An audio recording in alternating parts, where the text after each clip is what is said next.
ahead and touch me, motherfucker. You can address me, motherfucker. Gonna have step up to motherfucker. Let's be good with the. All right, man. We'll do a little hell chat. I haven't done a hell chat in a little while. We fucking hang out. Got a little music in the background. We're gonna hang out. We're in Hades. Yeah, do a little fucking chat on the Diddy trial stuff and just talk a bunch of ish, man. See what the fuck's going on with everybody. Yeah, what's up, Mandy? MRH, Hev, Carol. What's up, everybody? Yeah, it's good to see everybody. Mob Rat Hunter, Mandy. Yeah, I saw a bunch of people coming in here a little bit earlier. I'd have to scroll up to the chat. I guess I should be polite. What's up, Carol? What's up, Zio Lesso? Always good to see you, man. They did a great show the other night. They had me dying, the fucking Zios and Maddie. They had me fucking dying. I missed it live. I was so fucking pissed. I watched it right when they were ending it. I was fucking hilarious. Yeah, I hopped in there as early as I could. I think I was there right towards the beginning, and I checked it out. It was a great show. Yeah, it was fucking hilarious, man. Fucking too funny, man. What's up, JC? Egon? What's up, bro? What's up, Sybil? And yeah, we'll give everybody a minute. We'll just sit here and chill and chat for just a couple of minutes while everybody rolls in, and then we'll hop on the. Takes like 5-10 minutes for people to get in here, you know? Yes, we'll just chit chat, as I said, and then we'll let everybody roll in and stuff like that, and keep a little bit of music in the background. We'll get our bowls packed up, and yeah, I do have one of my friends. She brought me by some marijuana earlier. Later, nice. I will engage in some marijuana with you later. Oh, that's cool. Mandy says I avoided all news. I was waiting for this. Awesome, Mandy. Awesome. Yeah, I saw Mandy was in the pirate show last night. At the end of it, I said, if it happens tomorrow, just look for me to go live. And I said I'll reach out to fucking MRE if shit goes down and see if he's available. And one way or the other, we'll have a little show tonight about the Diddler. So we'll get into that here in a few minutes. I love the Mary Reed stuff. What a badass, ain't it? Oh, yeah. Her and Ann Bonny were fucking tough, but Mary Reed was a different breed of tough. Yeah, wow, man. I'm more of a Mary Reed fan than an Ann Bonny. I totally understand. I mean, man, she went to fucking war at like 13, 14. Yeah. She was a trained soldier. She was trained. Absolutely. She had fucking awards for bravery, and everybody said that she was very gallant and badass. Yeah, I mean, what I love? Foot regiments and horse regiments. Yeah, I love when she shot into the when the pirates wouldn't fight with her. She shot into and killed one of them. Like, get up here and fight, you cowards. Yeah, that was great. Yeah, she did. She called them all cowards and talked shit to them while they were hiding in the hold, being afraid to fight. She fired her pistols in there, killed one, and wounded some other ones. That's great. Now that's a strong woman right there. What's up, Sharon? What's up, Teach? Dude, and then she defended the man she was in love with and dueled that pirate on the beach with cutlass and pistol. Yeah, badass shit right there. That's really, I mean, I said last night, it does not get any more piratey than that, right? They rolled up on a beach to go do a land raid as a crew, and that guy was trying. Another guy was trying the dude that she was in love with, and she was afraid that guy was going to get killed. So she stepped to him and challenged him to a duel. But she said, after we're done with the raid, after we're done pirating, you meet me over there in 2 hours, and we're going to fucking duel. And she dueled him straight up with sword and pistol and killed that guy. Yeah, tough chick. On a fucking random beach in the Caribbean, right? Yeah, what's up, Maureen? Yeah, tough chick. Unlike a lot of these weak women nowadays that we see on here, shout out to the strong women. Absolutely. With a spine. But Maureen, Carol, what's up, everybody? So leave a comment, but don't. It's a good stream. Yeah, you guys come back and leave comments after it's all over and stuff. Yep, click the like button on your way in. Helps the algorithm gods. Yeah, what's up, Grumpy? What's up, Sharon? What's up, Aegon? Good to see you, Maureen. Big Grump. We got the Targaryens in the house. No black fires allowed. Only Targaryens. But yeah, those were good stories last night. I always enjoy the stories of Ann Bonny and Mary Reed, and I mean, really, the whole grouping of them. That's why I put it that way last night too. You know, because like when you tell it in the right order, it's like Blackbeard, privateer, then was in. You know, he got his first commission from Hornigold, who helped found the fucking pirate kingdom of Nassau, right? He was one of the OGs. Yeah, and then Blackbeard sails away because Hornigold took a part in, right? So Blackbeard sails away. He meets up with Vane. They hang out, do some pirating, and go about their way. And then Vane gets deposed by his quartermaster, who is Rackham. So then you get to go and, you tell the Vane story. Then you get to tell the Rackham story. And Mary Read and Anne Bonny were both on Rackham's ship, right? So if you tell it in that order, it's really cool. And that's why I did it that way. You get like this whole perspective, the whole ride on Vane's ship from when, he was the only one that wouldn't take the pardon, right? Him and his crew, including Rackham and all them, left Nassau with their fucking dude. And the best part of that story is when they jumped in their boat to leave as Woodes Rogers was sailing in, they put the fucking colors up, bro. They hoisted their colors high, and then they started shooting their cannons at the cops and setting shit on fire on their way out. Vane was badass, but so was Rackham for all his good points. And then, you can't say enough about the bravery of Mary Read and Anne Bonny. Both of them would be up on the deck just fucking motherfucker, wanting all the smoke. Yeah, that's why they should just do a reality thing on them instead of making up all these like girl power things, right? Those are strong women right there. What's up, James Simpson, my boy? What's up? Oh, for sure. Yeah, for sure. And then they should tell the whole stories too. Like to your point, like when you see these shows like on, back in the day on like a History Channel, or if you see these documentaries now on YouTube, usually with like Mary Read and they'll just start from when they're in Nassau. And dude, you have to know the story of Mary Read like the way we told it, which is way before Nassau, right? You have to learn that she was raised as a boy and why, and like how much her mom sucked, right? A lot of women did that back then. Go ahead. A lot of women did that back then to protect themselves from being ard. For sure. Well, plus you couldn't sail on a ship, or you couldn't fight. You couldn't have certain jobs. Absolutely right. So they would often do that. But she joined. She literally left at 13, jumped on a man of war. Yeah, and then she became a foot soldier, and then she became, she was in the horse regiment, tough as fuck. All those. That's why I say you have to know all that stuff about her before you tell the Nassau story and the pirating story, because then it just makes more sense, and you're even more proud of her for standing up there fighting all those men and them being scared to death of her, right? How about when they asked her to dime out her husband, right? She's like, well, so who is this guy? Who is it? She wouldn't give him up. She's like, nah, because you'll go arrest him. Yep. She didn't give him up. What a strong woman. Yep. Those are strong women, right? All the way to the end, she protected him. Mentally and physically, they were strong, right? Fucking dueling with cutlasses and shit. Oh, forget about it. That's serious stuff. That's why that doesn't get more piratey, bro. You're on a random beach in the Caribbean. You just raided a town, and now you're having a duel by sword and pistol with another pirate. That's pretty badass, dude. Hell yeah. For sure. It makes it even better that she did it to protect the guy she was in love with, because he was an artist and he was like bitch made from the get-go. He didn't want to be there. He was always whining and complaining, and yeah, sick world. Mandy said that today I couldn't stop thinking about those 3 spoons. That's funny. Yeah, that was some serious fuckery. If anybody's interested in what we're talking about that doesn't know or wants to check it out, I do a pirate history show every now and again. There's a playlist here on this channel. We did one last night. Go check them out if you're into that kind of thing. Yeah. What's up, everyone in the chat? What's going down? What's going down with the underground? Yeah, the Diddler. What happened when they found him not guilty on the RICO? If he had a vowel on his last name, he would have got hammered with that RICO. Man, I honestly,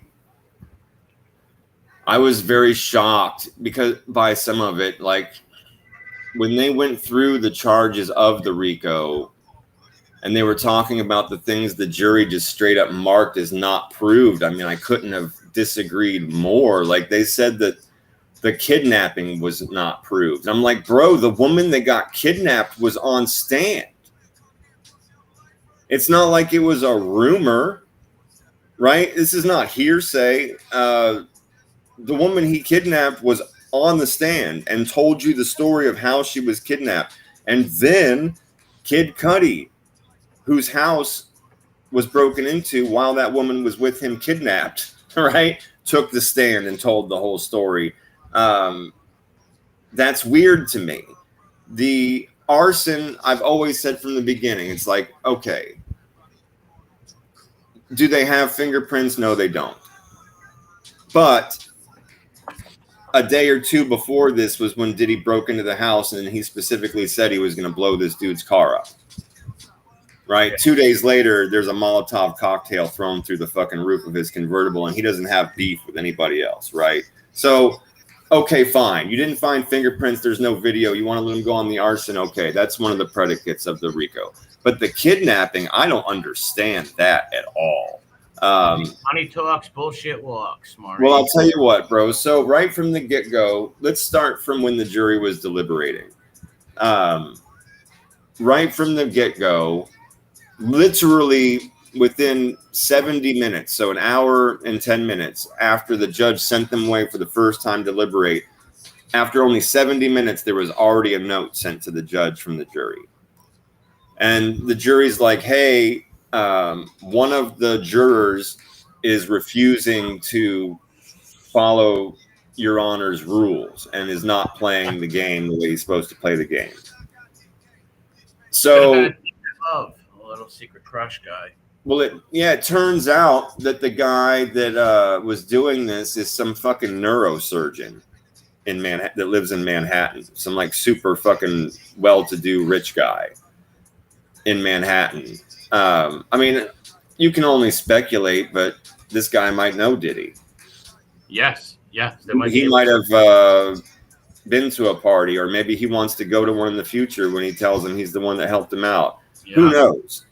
But he was obstinate. Maybe he doesn't know Diddy. Maybe he doesn't want to meet Diddy, but maybe he's a fucking weird sexo freako of some sort, right? Maybe he's a sadist. He doesn't care. Maybe he hates women.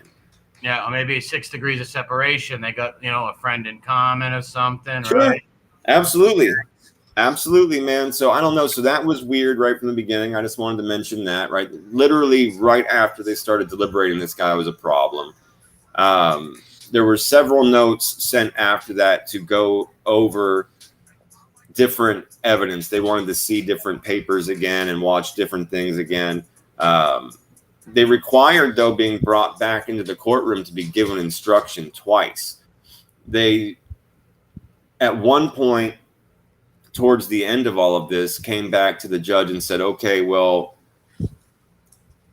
we have a verdict on charges 2 through 5, but we can't decide on charge 1, which was the RICO. And the jurors said that some jurors just don't agree with the other ones, and they're not going to budge. That's essentially what the note said, was we have a divided jury on the RICO charge, and nobody's fucking budging. What do we do? The judge did what was called an Allen charge, and where and all that means is that he brought them back into the fucking courtroom and was like, listen, this is very important. You need to be impartial.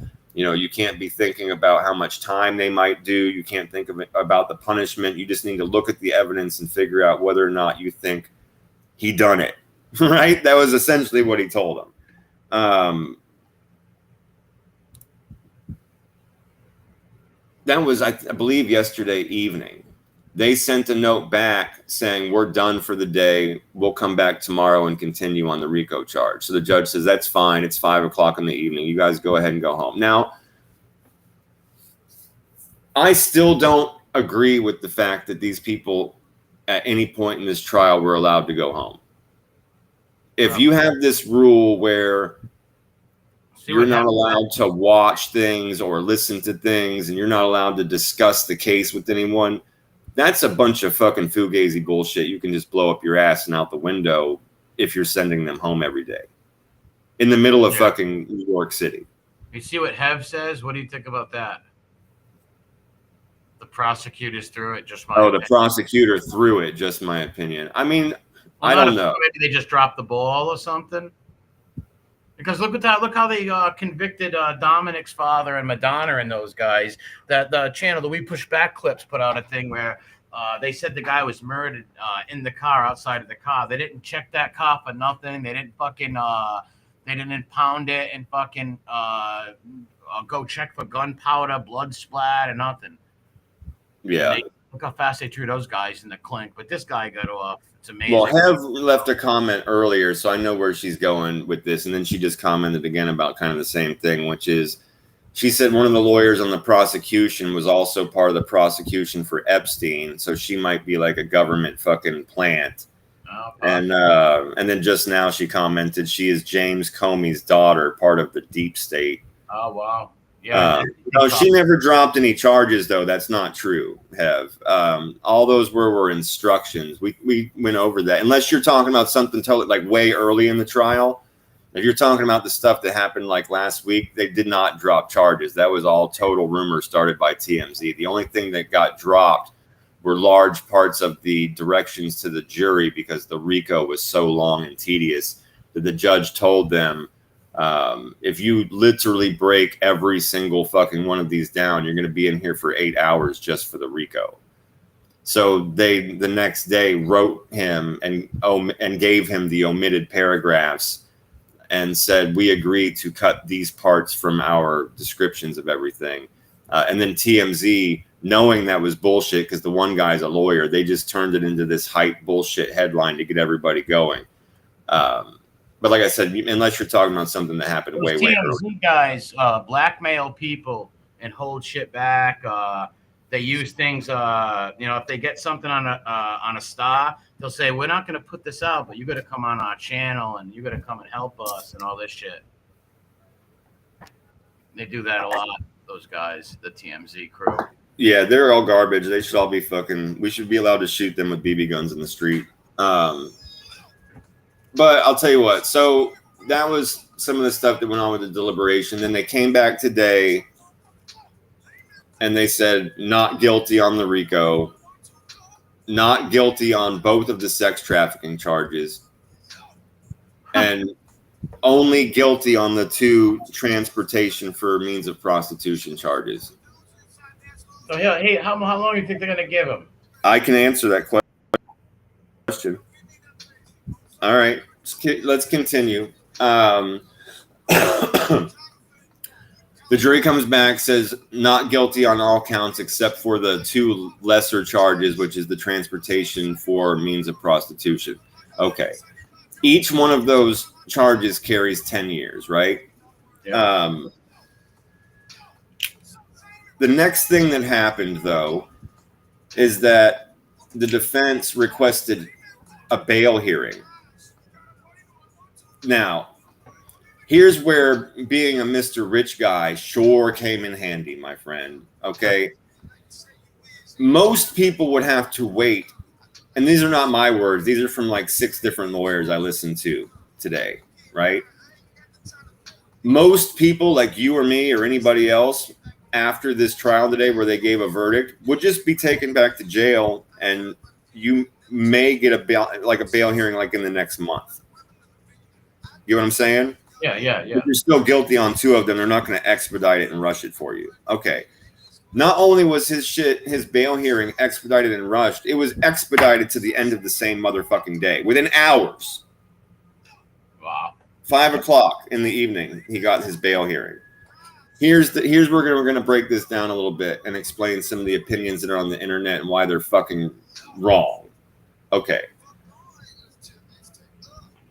Number 1, the defense wanted bail and release. They literally wanted him to be able to walk out of the courtroom onto the street with a bail package. The judge was like, no. He goes, in between, right? So in between the verdict and the actual bail hearing, there was some, I forget what the name of the process is, but basically the prosecution and the defense both were writing recommendation letters for why bail should or should not be given, right? In that like 3-hour window, call it 3 or 4 hour window before the bail hearing. So then the judge could consider both sides and then rule. But it ended up that shit didn't matter because the judge was like, listen, this charge carries very, very specific instructions, federal instructions for bail. and he goes, you have to be under very specific kinds of burdens, and you have to certain things have to be proven about you. For example, that you're not violent, that you don't coerce witnesses, etc. Right? To get bail. You get where I'm going here. Remember the first times he got denied bail and why? Yes, because he was fucking tampering with witnesses. Damn right. And because he was even after his homes were searched and he was searched and he was delivered warrants, he was still violent and beating people up and fucking breaking into their homes. You get what I'm saying? So the judge today was like, well, listen, none of those conditions have changed. And that's one of the instructions in the bail, right? There's federal law that if any of those things are true and you've been found guilty of one of these charges, you don't get bail, right? He goes further than that. You also, the other half of that is that you have to show certain burdens, right? And Diddy, with a straight face, was like, well, I have a small baby to take care of, and I'm the only person that can take care of my 85-year-old mother. The judge was like, bitch, you're a multimillionaire. You've been gone for 10 months. Baby's alive and healthy. Your mom walks in here every day. That's not a burden. No, not at all. Thank you very much. So the judge says bail fucking denied, right? Okay, before we go any further, let's talk about the fucking rumor mill and the ridiculous fucking attitude of the ignorance, the unwashed that we have to share our air with every day, that fucking are all gallivanting around the internet. What did you call them? The unwashed? Yeah. That's a good one. The unwashed. Them fucking pores, right? But no, seriously, like the seriously ignorant motherfuckers out there. Like your everyday jailhouse lawyer, if you will. These people are running around the internet going, oh, the fucking prosecution and the feds, it's just because they still got it out for Diddy. They're scared to let him out. They won't let him out because they're being fucking oppressive and all. And it's like, no, dude, the judge, who is not white, who has been extremely fair throughout this entire trial, has actually bent over fucking backwards to accommodate Diddy's fucking defense, right? At every turn. For example, even today, by giving him an expedited bail hearing the same fucking day he got found guilty, right? 3 or 4 hours. Okay. This dude said in court, this is federal law. He didn't write this shit down. He's the judge. He has to look at guidelines. He has to look at what the fucking instructions are, right? So he said in court, the instructions are, your defendant would have to have certain burdens in life that would and let's put that a different way for the ignorant. Your defendant would basically have to make me feel bad for him and assume that he's the only person that could take care of something in life, and he can't do that from jail. Right? And that's just not the fucking case. The guy's he's made $12 million while he's been in jail, just from renting out his plane. Well, think about this. Even if, let's say he did have like a little child and he had no family to take care of, he's got all that money. He could pay a fucking babysitter or something like that. Right? Yeah, and you know what else, MRE? As much as it really sucks to say out loud, everybody in this fucking chat will say amen after I say it, as much as it pains us. If it were you or me, they'd give that child to the motherfucking state. You bet your ass. Oh, quick. Of course. Or like I said, if he had the vowel on the last name and he was... Dude, it wouldn't even be a question. And called him a mafia guy or something. Oh, yep. About it. They'd put him in a group home. Sure. In a motherfucking heartbeat. It'd be a Newsies musical in that bitch, right? Yeah. Dude, so the judge is like, that's bullshit. I'm calling bullshit on the burden. But let's go back to the other stuff, which is there are instructions that say, okay, maybe bail might be considered if they, 1, don't tamper with witnesses, 2, if they're not violent, 3, if there haven't been any violent parts of the crimes that they were charged with. Remember, not necessarily convicted of, but charged with in the first place. He's hit at every single corner. This motherfucker's been tampering with witnesses. He was called out while in jail for using other people's fucking phone IDs. Remember that? And the judge had to tell him in court, stupid, we can hear you. Right? He's like, dude, you're being recorded. It doesn't matter whose pin you're fucking using, you dumb fuck. Yeah, he's got a lot of reasons why he's been treated very well. Yeah. By them. Absolutely. So all these people that are running around going, "Oh, they're keeping the fucking black man." No, shut the fuck up. This dude's a piece of human garbage. It has nothing to do with race. Like, what the Nothing. fuck?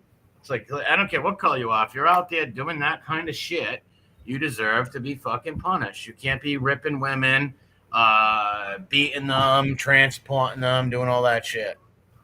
And dude, one more time for the people in the back. The transportation of prostitution, motherfucking prostitutes. Yeah, straight dude, prostitute. Treat them like a prostitute. Bro, I'm trying to tell you, like, this wasn't even like, you can't be like, yeah, I was pimping, dog. No, motherfucker, you was fucking transporting wang. You was a hot dog salesman. Yeah, you were a hot dog salesman. Probably wearing unisex jogging pants also. No doubt about it, with the childbearing hips, bro. Yes. Fucking pathetic. How long do you think that Aegon made a good thing in here? He said they'll probably give him 10 years. He'll get out and do. Okay, so now we're there, right? We were walking through every step of the way, my dude, right? So let's get to this point now. Okay. There are several things that have to happen, right? So he's been denied bail, okay? The one more thing I need to add to that before we go any further is that we do know the sentencing date, okay? The judge said, I'm sending you back to jail. Your sentencing date is October 3rd, tentatively. He goes, though it could probably be expedited. Of course, Agnifilo, his lawyer, stood up and said, Your Honor, we would like this to be expedited as quickly as possible. The judge says, noted, we'll see what we can do. So tentatively right now, his sentencing date is October 3rd, but please do expect it to be moved up. You know what I mean? It'll be sooner than that because he's going to be in jail until sentencing and then past that. So here we get to the sentencing. Okay. So part of the paper, remember I told you between the time of the verdict and the time of the bail hearing, both of the lawyers were writing letters to the judge with their recommendations for all kind of stuff, right? In this process. Okay. Part of that process was also both sides saying, hey, these are the sentencing guidelines that we think should be used under the circumstances, right? Given the charges that he has been found guilty of, we think that this is the appropriate, starting amount of months. Okay, here we go. Brace yourselves, people. There was 2 charges, both of them 10 years. Okay, so you already know that they're not going to give him 20. They would make it consecutive right off the gate. Yeah. Okay.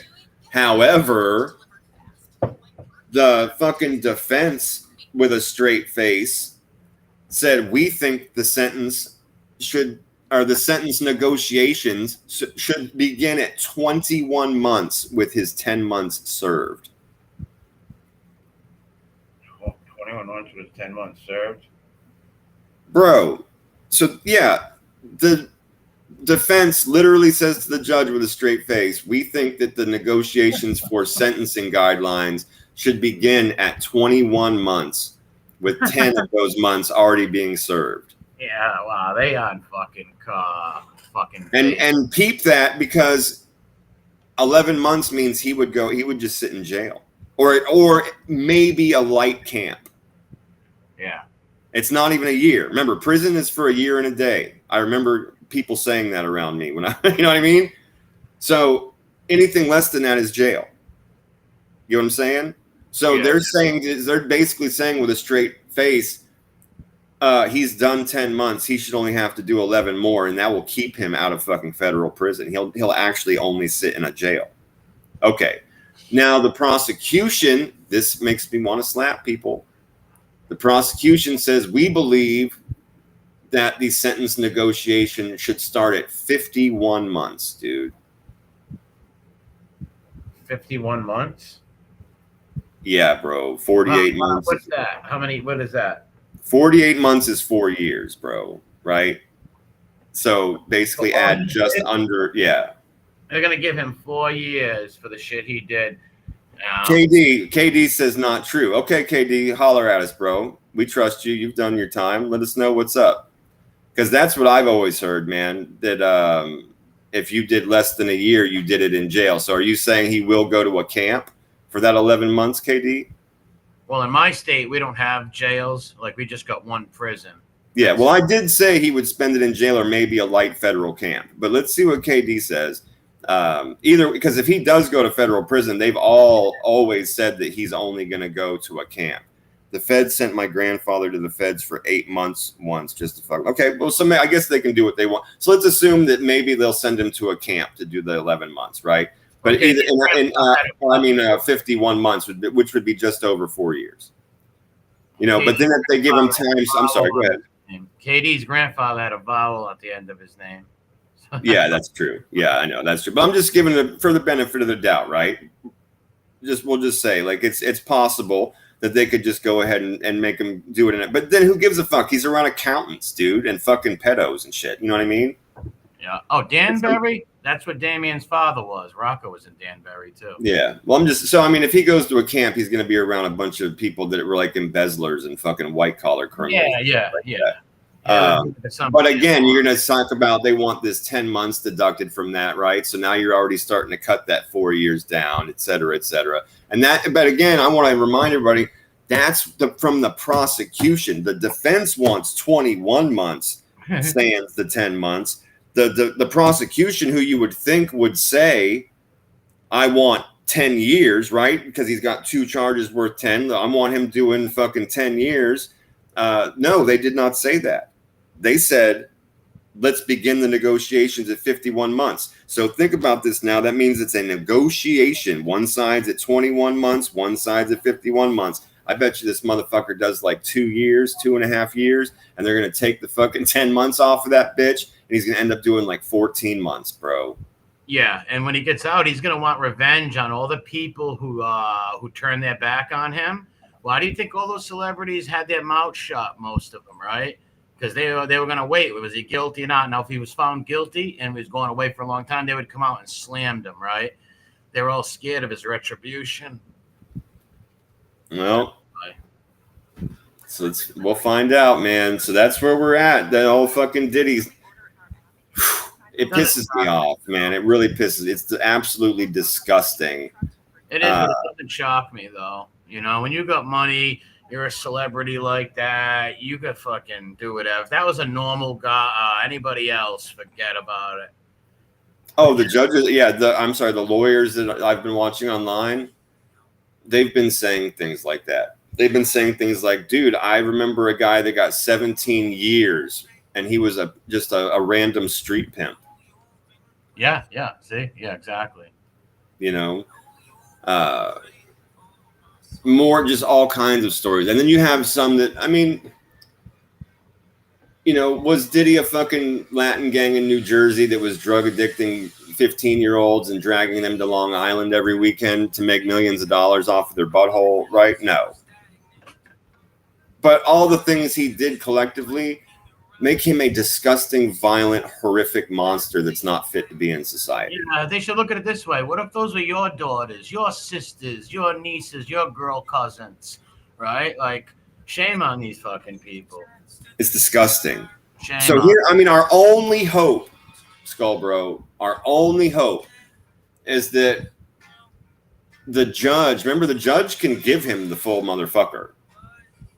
Right? All that stuff's just recommendations. Even after the prosecution and the defense have their negotiation and they come up with a number and give it to the judge, that's just a recommendation. The judge can do whatever the fuck he wants. But he won't, though. He won't. He'll conform. Well, okay. But I'm just saying that's but he won't. Really going to be the only hope is that because remember, dude, and I hate to say it because they're celebrity judges, but both of the celebrity judges, Brown and Mathis, that have listened and have done interviews, have both said, if I was the judge, I'd hit him with every motherfucking month that I could. And I told you that. Remember, they were like, dude, I would give him all the time I could because of all the things I knew he fucking did, but the jury didn't fucking pull the trigger. Well, Judge Joe Brown has a soul, that's why. But this guy up there, he don't want his career match. He's gonna fucking he's gonna bend. Like I said, if they would call him a member of the mafia or something, he would have been done.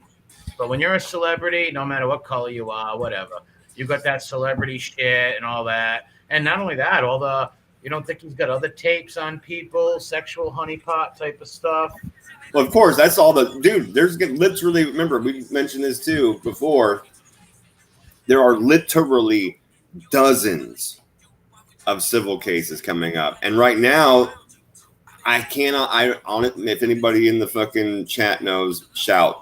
Because I'm not sure if it's a civil or criminal case, but it's for a straight up R, supposedly caused by Diddy and his son Justin, and that shit just came out. I'm pretty sure it's a criminal charge, but it might be a civil case, like a lot of these other things that we get pissed off about because they're so criminal and they just want to go after them for money. But in another case, there's literally dozens of those coming up, and all of those are either like minors or fucking the big parties with the celebrities, and those all have the same tales of the hidden cameras and the videotaping, and that's when you get into your Aston Kutchers and your J-Los and all those people that were quote unquote victims that the FBI had to go and visit and tell them to videotape.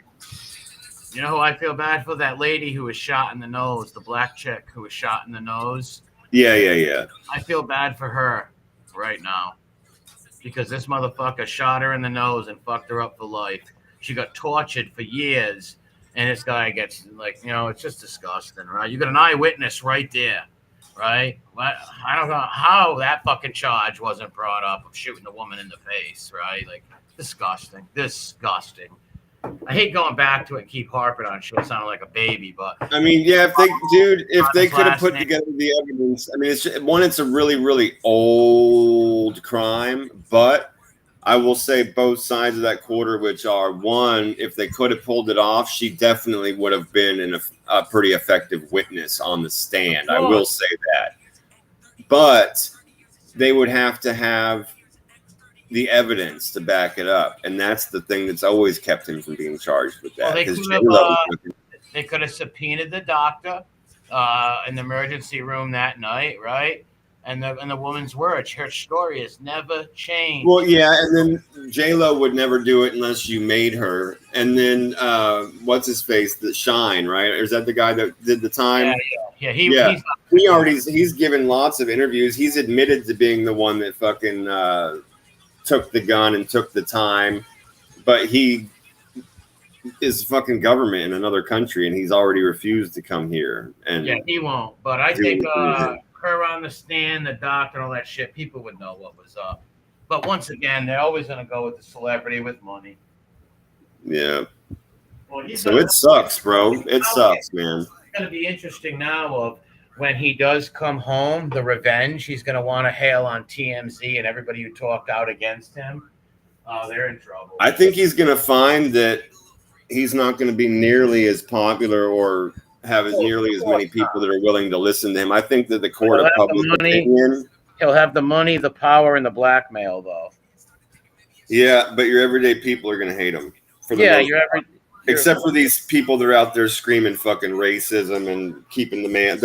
All those people are always going to be those people. Yeah. You could literally kill someone right in front of them and they'll fucking. They'll always be those people, man. So, but your everyday, like I said, most people, the court of public opinion has been adjourned on this motherfucker for a long time. And I think collectively, a large percentage of human beings are calling total bullshit right now. Oh, yeah. Yeah, his legacy is destroyed. He'll always be known as a pred, right? A straight up predator. And people, you know what? I hope somebody hurts him in the future, right? Like, somebody's like, you know what you did to my sister, motherfucker, right? Like what you did to my female cousin, you punk. Man. I hope that I have with him. He's just such a disgusting fucking monster. It's like, bro, all of that shit.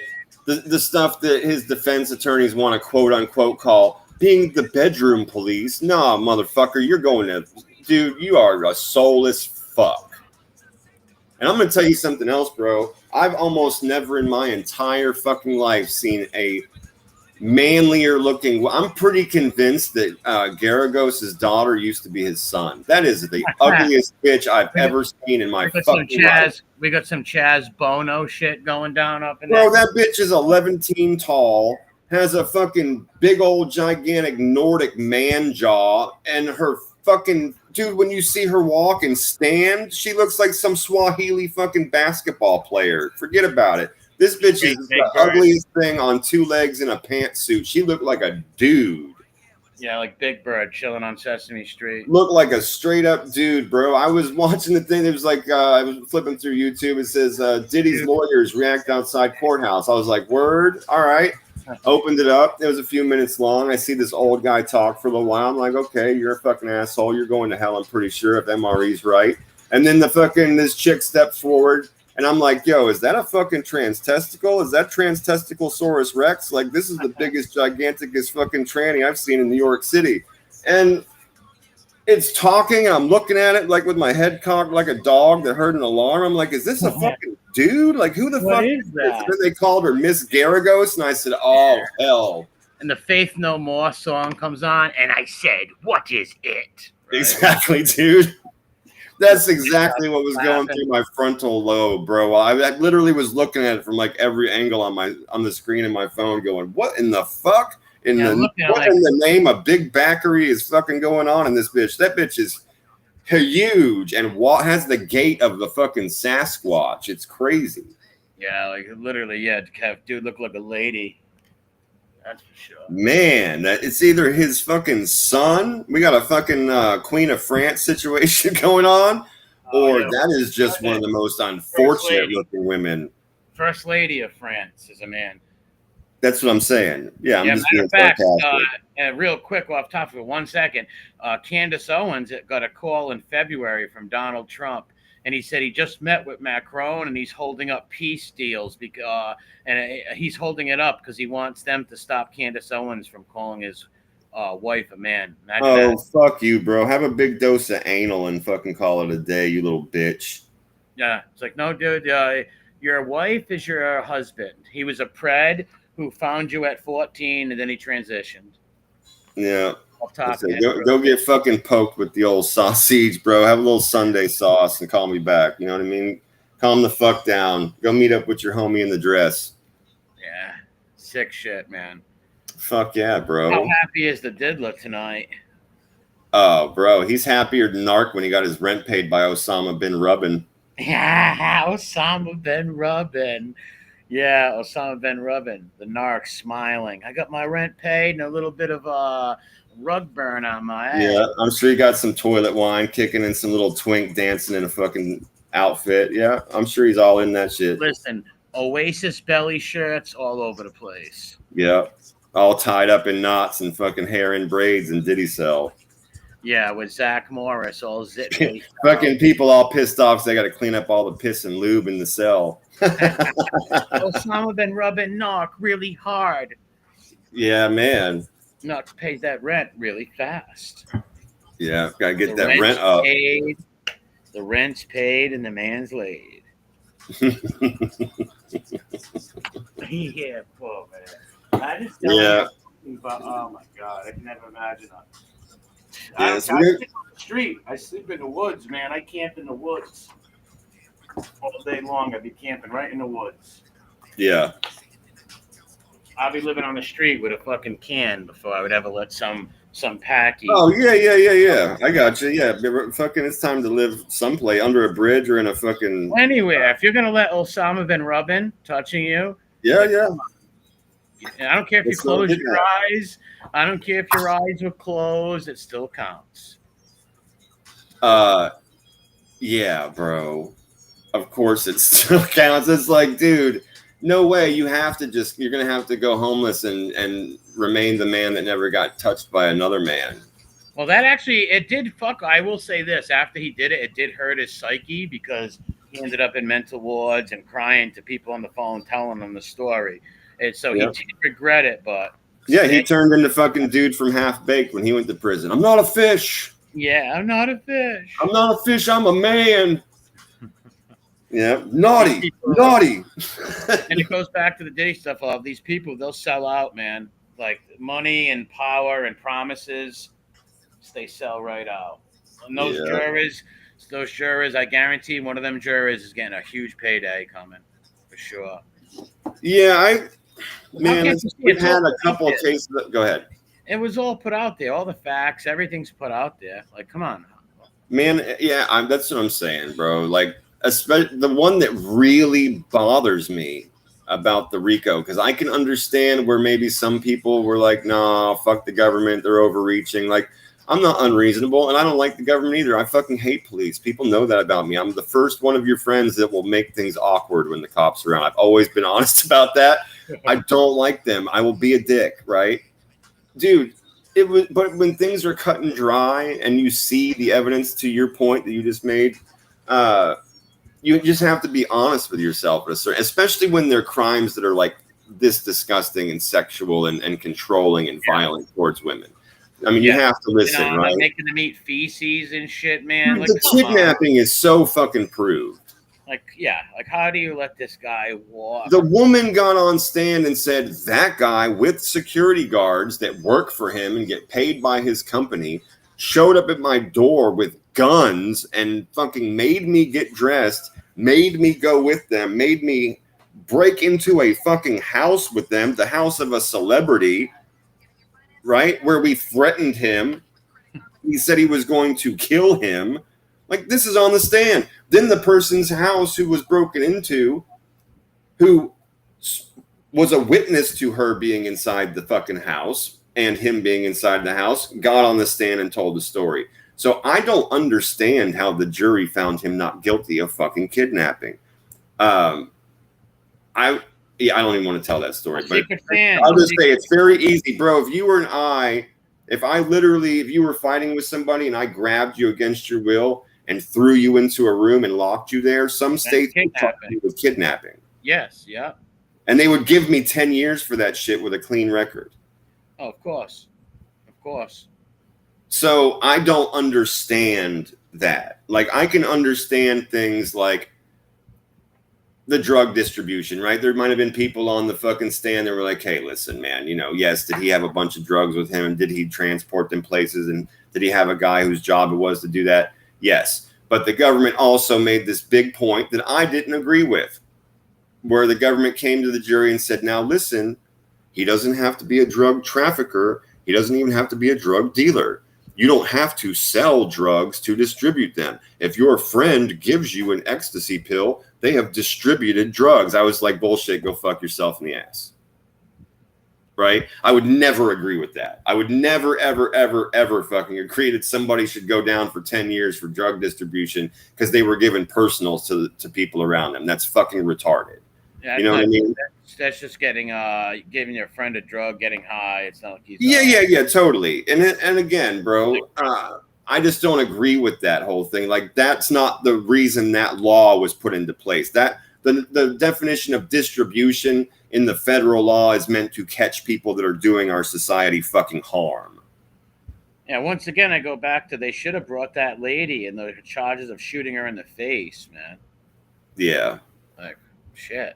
But yeah, so I mean, stuff like the drug distribution, I can see how the people were like, okay, I'm not going to find him guilty of that in a federal law. I get it, bro. But again, the kidnapping, I will never, ever understand. I think, dude, even the judges and like most of the lawyers, I would say 7 out of 10, just to be fair, all of them said the arson was proved as far as they were concerned, and like, while I can see how there might have been some holdouts for that, I don't think that they were very smart.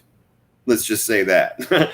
I think those people were fucking idiots for that. Remember me saying that there's so much shit brought up, a lot of people forget and it gets lost in translation. Yeah, I totally understand. But again, the arson is like the same as the kidnapping. They got to hear it from a celebrity on the stand, and it was on the sheet of paper that they had to check yes and no next to. They had all the evidence, right? The government cut down their shit to 4 hours from 8.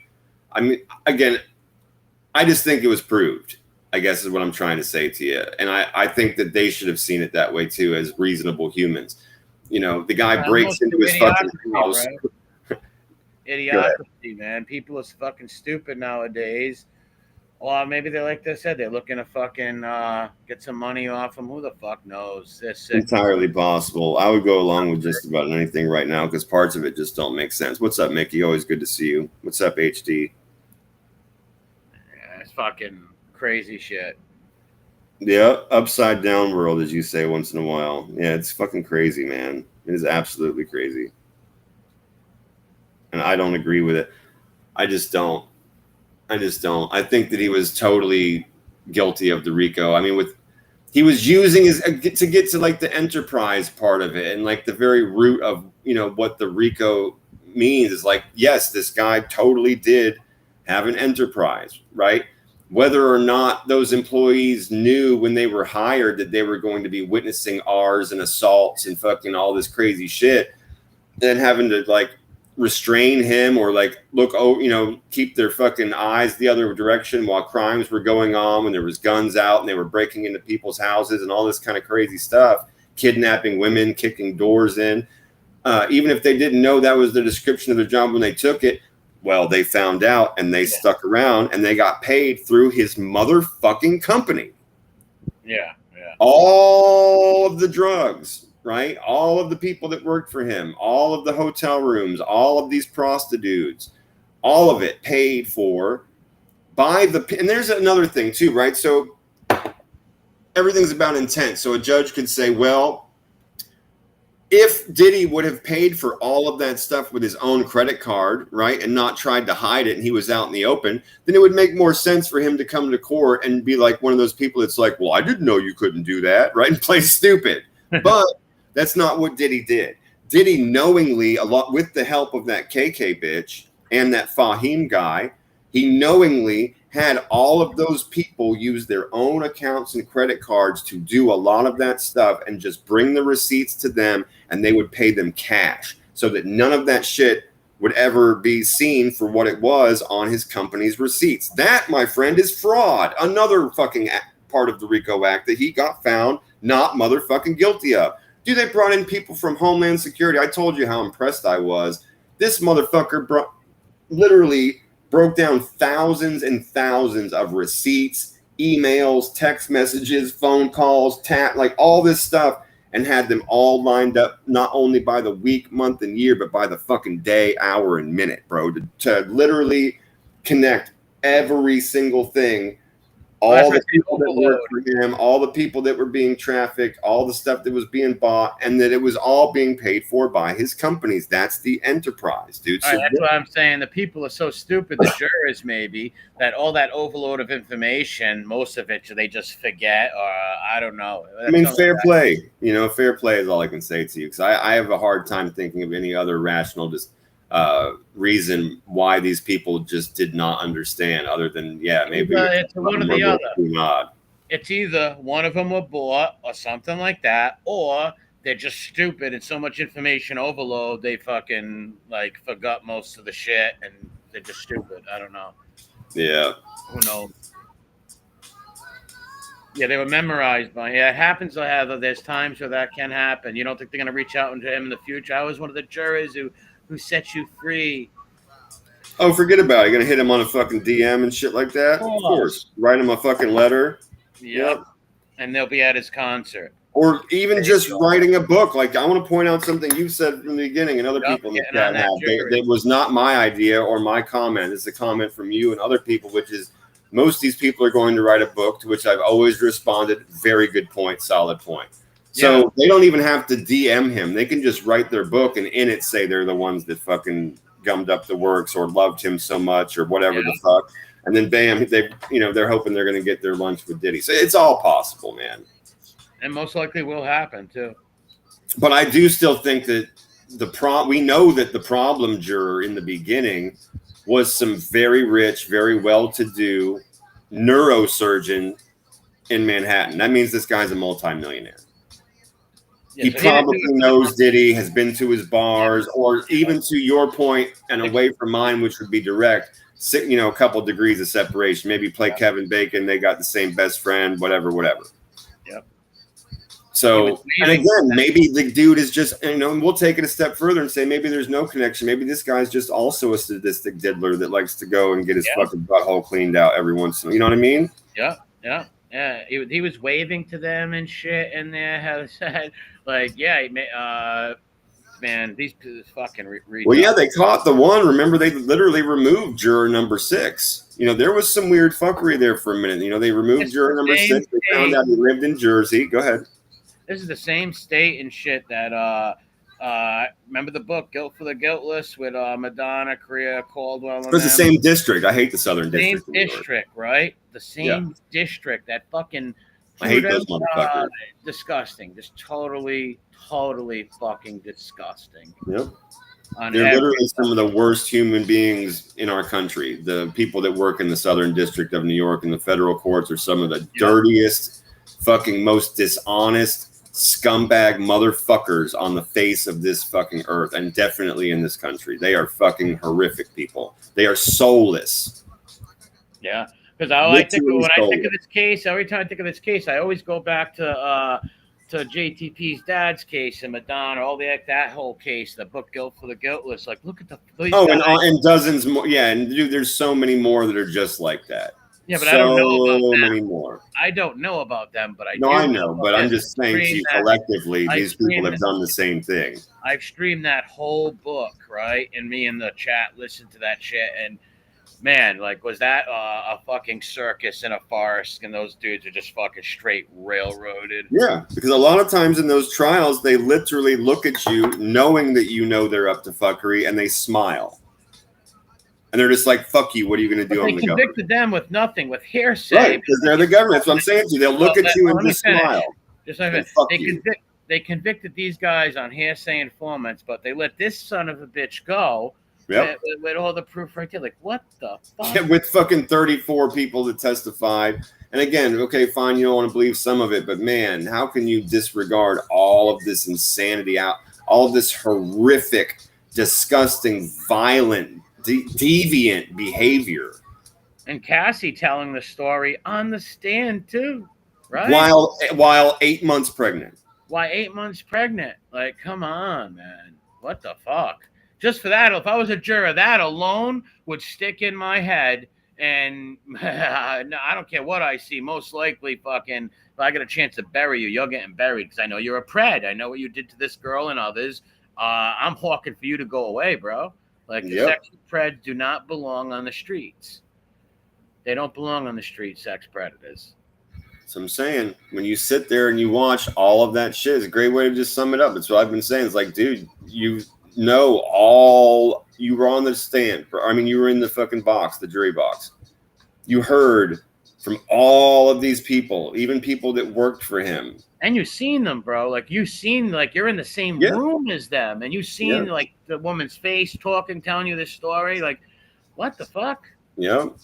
Just collectively, the violent, deviant, degenerate, disgusting, horrific, monster-like behavior of this guy. And you're just going to be like, we're only going to find him guilty of the two that you can absolutely prove 100%, you know. And again, they proved the fucking fraud. They proved the fucking kidnapping to most reasonable human beings that can read good. They fucking proved the arson. So much. There's just so many charges in that RICO that they fucking proved, man. And they let them off every fucking single one of them. Yeah, it's sick. Hey, John, you can, the book, it's called Guilt for the Guiltless. It's on YouTube for free. Go leave a comment on JTP. He's got it on his channel. It's around. It's on YouTube. Justice Tech Pros. Yeah, the book is called Guilt for the Guiltless. It's an audio book on there. I think you can buy it also, but what's up, Josie? What's up, QMB? But check it out. If you haven't checked it out, it's just amazing. And it's the same district that convicted these guys on bullshit, on fucking hearsay, rats and liars, on some bullshit.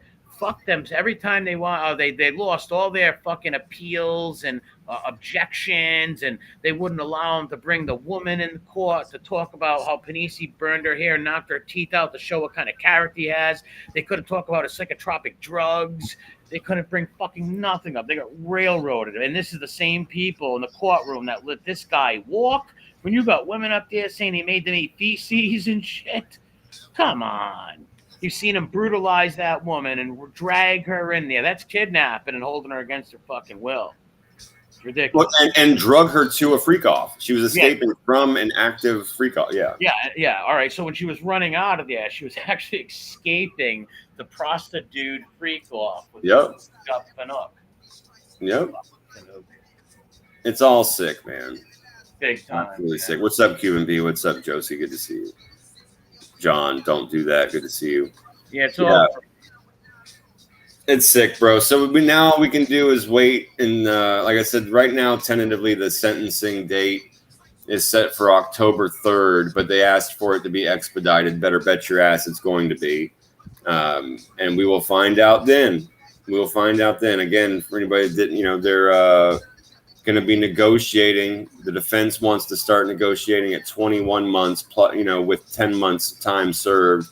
And the prosecution said that they will not entertain any less than 51 months.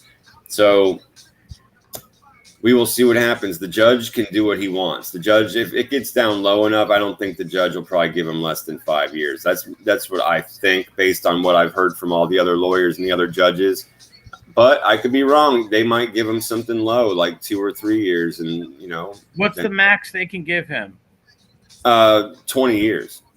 Man, I hope that judge can God can enter his fucking soul, and he can empathize with those people who are brutally sexually abused by this animal, and give him the 20, man. But a reasonable maximum, because it's 2 of the same charges, would be 10 years, because they would be both of those 10-year charges concurrent. So I would say, well, give him the 10. Right, that's all I'm saying. Like, technically on paper, he could get 20 because each one is worth 10, but I don't think they would do that. So it'd probably be 10 years with them running concurrent. I would say, whatever. Give him 10, 20, whatever the max you can legally give him. Give him that. Show example of when you. Yeah, for real. That's what I've been saying to you. That's all we can hope now, is that the judge calls bullshit. When you do this type of stuff to people, there's got to be some consequences. I don't care how much fame you got, because this tells every other pervert, fucking fucking white potty rippers out there, right, who hold these parties in fucking Hollywood or the industry, that, look, you can do whatever the fuck you want. And you can only get 3, 4 years, maybe 5, and get out in 2. Disgusting. Yeah. Well, we'll find out. We'll keep our ear to the ground for the expedited date. Like I said, bet your ass it's going to come sooner than October 3rd. So we'll keep our ear out for the expedited date for sentencing. We'll see what happens, man. In the meantime, that's all we got left. KD said maximum is 20. Yeah, that's right. Max by law, because each charge carries 10 years. You could technically on paper give them 20 years, but realistically, they would probably have them run concurrent. That's all I'm saying. Yeah. So give them the 10, then you got to do that. If they don't do that, they are setting a terrible. They are saying that you can do it. You can do whatever you want if you got the money, right, and the star fame and the clout and all that. You can hurt whoever you like. You can do whatever you want. Sexually abuse any man, woman you'd like.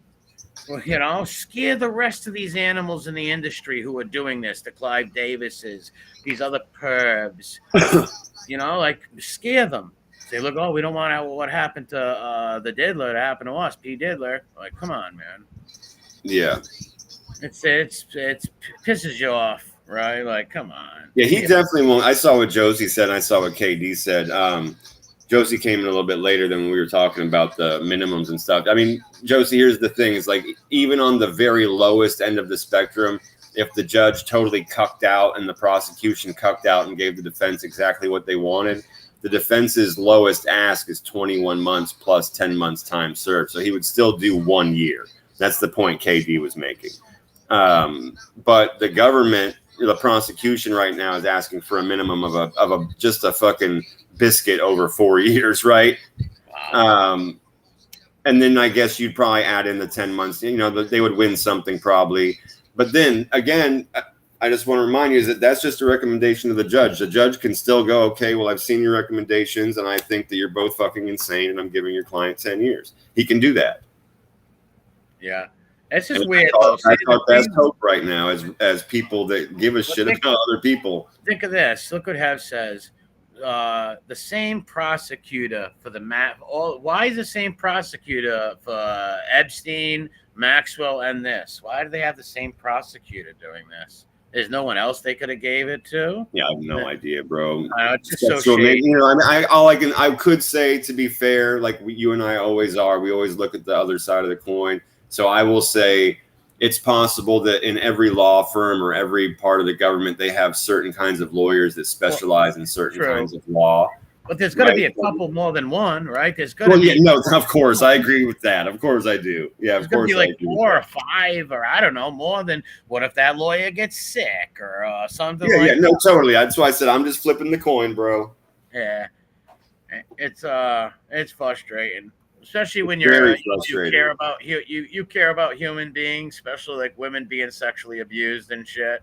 It's frustrating. Well, and let's throw it right back on the fucking fire, bro. It's also when you know that it would be totally fucking different for everyday you and me. Yes, everyday you and me, for sure. We would not have got a bail hearing today, bro. We would have got a bail. We would have got fucking convicted of those 2 charges. They'd have sent our fucking asses back to jail, and we would have sat there for a minimum of a fucking month. That's what they were all saying. Think of this. The average people, it's another guy that there's a new clip channel that we push back clips. He put out something today. It was an old thing of JTP talking about reasonable doubt. Hold on, I looked at the chat. Forgot the thought I was gonna fucking say, man. Damn, I just smoked. You potheads got me fucking hooked. What the fuck was I gonna say? He made a great point. It was just something we were just talking about too, motherfucker. Fuck it. Like right, prosecutor work, someone else, but not the people. Well, they all want to become judges and shit, so they're playing. Right. Yep, judges want to become governors. Oh, that's right. Cuban being brought up. I'm sorry to cut you off, but yeah. No. All right, most guys, regular guys, right, average people, have to usually take a plea, even if they're not guilty, right? Usually they take the plea. They don't have the money for the attorney and all that kind of shit to go through the system like that, so they just usually take the pleas, right? Yeah. Yep. It's the old expression, man. Most jails would be empty if it weren't for snitches and plea deals, right? Yeah. The average person doesn't have money to throw at fucking. No, every single your average RICO is $1 million. You end up paying in legal fees. Your average RICO. That's something you can look up. A little Jeopardy fact. Yeah, then they fucking take the people's shit too after they go to jail. Oh yeah, that's just what you pay to the lawyers. That's just for your defense, man. Oh, this Combs is happy. These people are probably throwing a party tonight. Oh, you're damn right they are. They were like, "This is a gigantic win." Like both sides of that coin, where people are going, "This is a gigantic win for the defense and an embarrassment for the prosecution." When's the Sun's trial coming up? No idea. No idea. Because maybe they'll help him too. He'll get off too, probably, with fucking the least. Money talks, man, and fame. Never mind just money, fame and money. Fame's probably even more important than the money, because I would say that. But if you got that double threat, you're like Diddy. You got money and you're one of the most famous people, right? Come on. Yeah. You get special treatment. Special treatment. Oh, that's been evident throughout the entire trial. Yeah, it's been insane.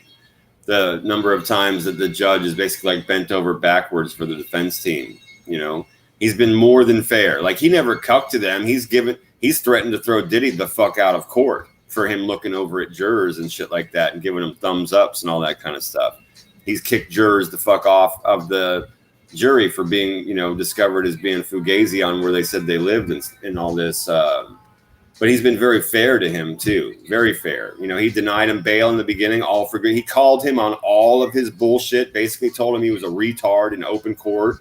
He's like, that those phone calls are recorded, right? Like all condescending and shit. I loved that. Yeah. The judge was super condescending. He kept going like, use another inmate's PIN, but we can hear you, right? He's like, that you're recorded and we know exactly what you said to all those people you called, right? And that's him telling him like, you were intimidating witnesses, motherfucker. I heard you with my own ears. You're going to jail. And no, you can take your $50 million. Remember, he offered them $50 million plus property to let him out. And the judge said, fuck off. Yeah. Or maybe they wanted to look real tough and do all that because let's treat them like let's go against him in the beginning, and then at the end we'll let this brick off. Well, we'll find out. I guess, but either way, he's been however you want to shake that tree. The judge has been more than fair to him.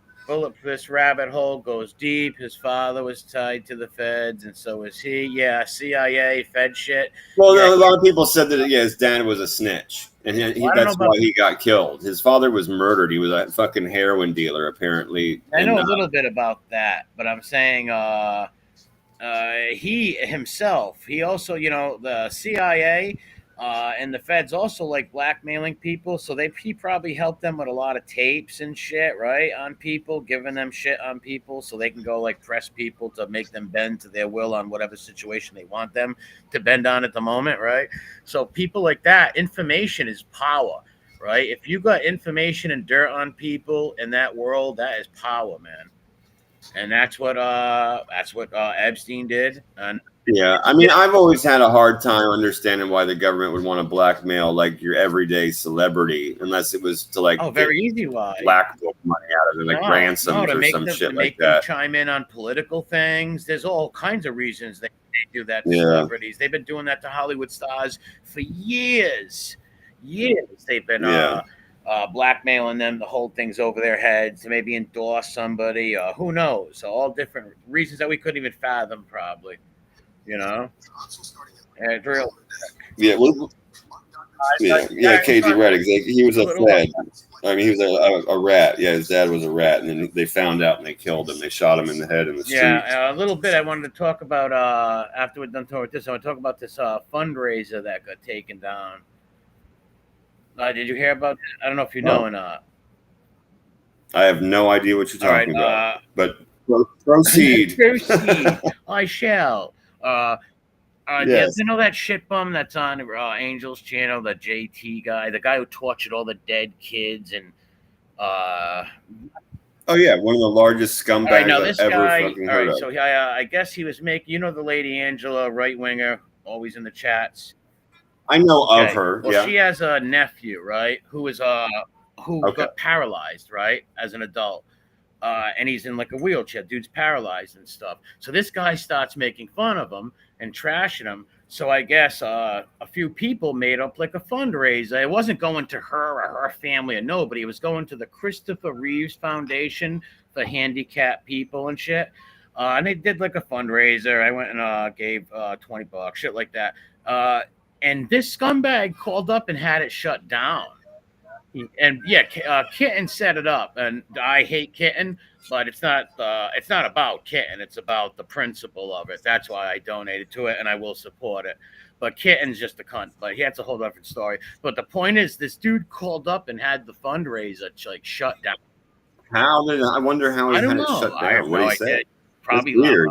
Because it's like if it's all on the up and up and they filled out all their paperwork and they had all their stuff. I don't know. That's just weird, right? Who would do that? They're like, that dude is a scumbag and hiding. He's in hiding too. Like I told you, that Fumble Nuts guy. He's always like trying to find him and shit. And this is the reason why, because he does weird shit like that. Hold on, Heather said it's back up. Really, it's back up.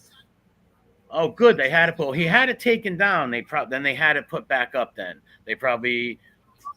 Oh yeah, I mean it must have been that's what I'm saying to you. Like it must have been the equivalent of like yelling "fucking bomb" in the building, right? And then they came and found that there was no bomb.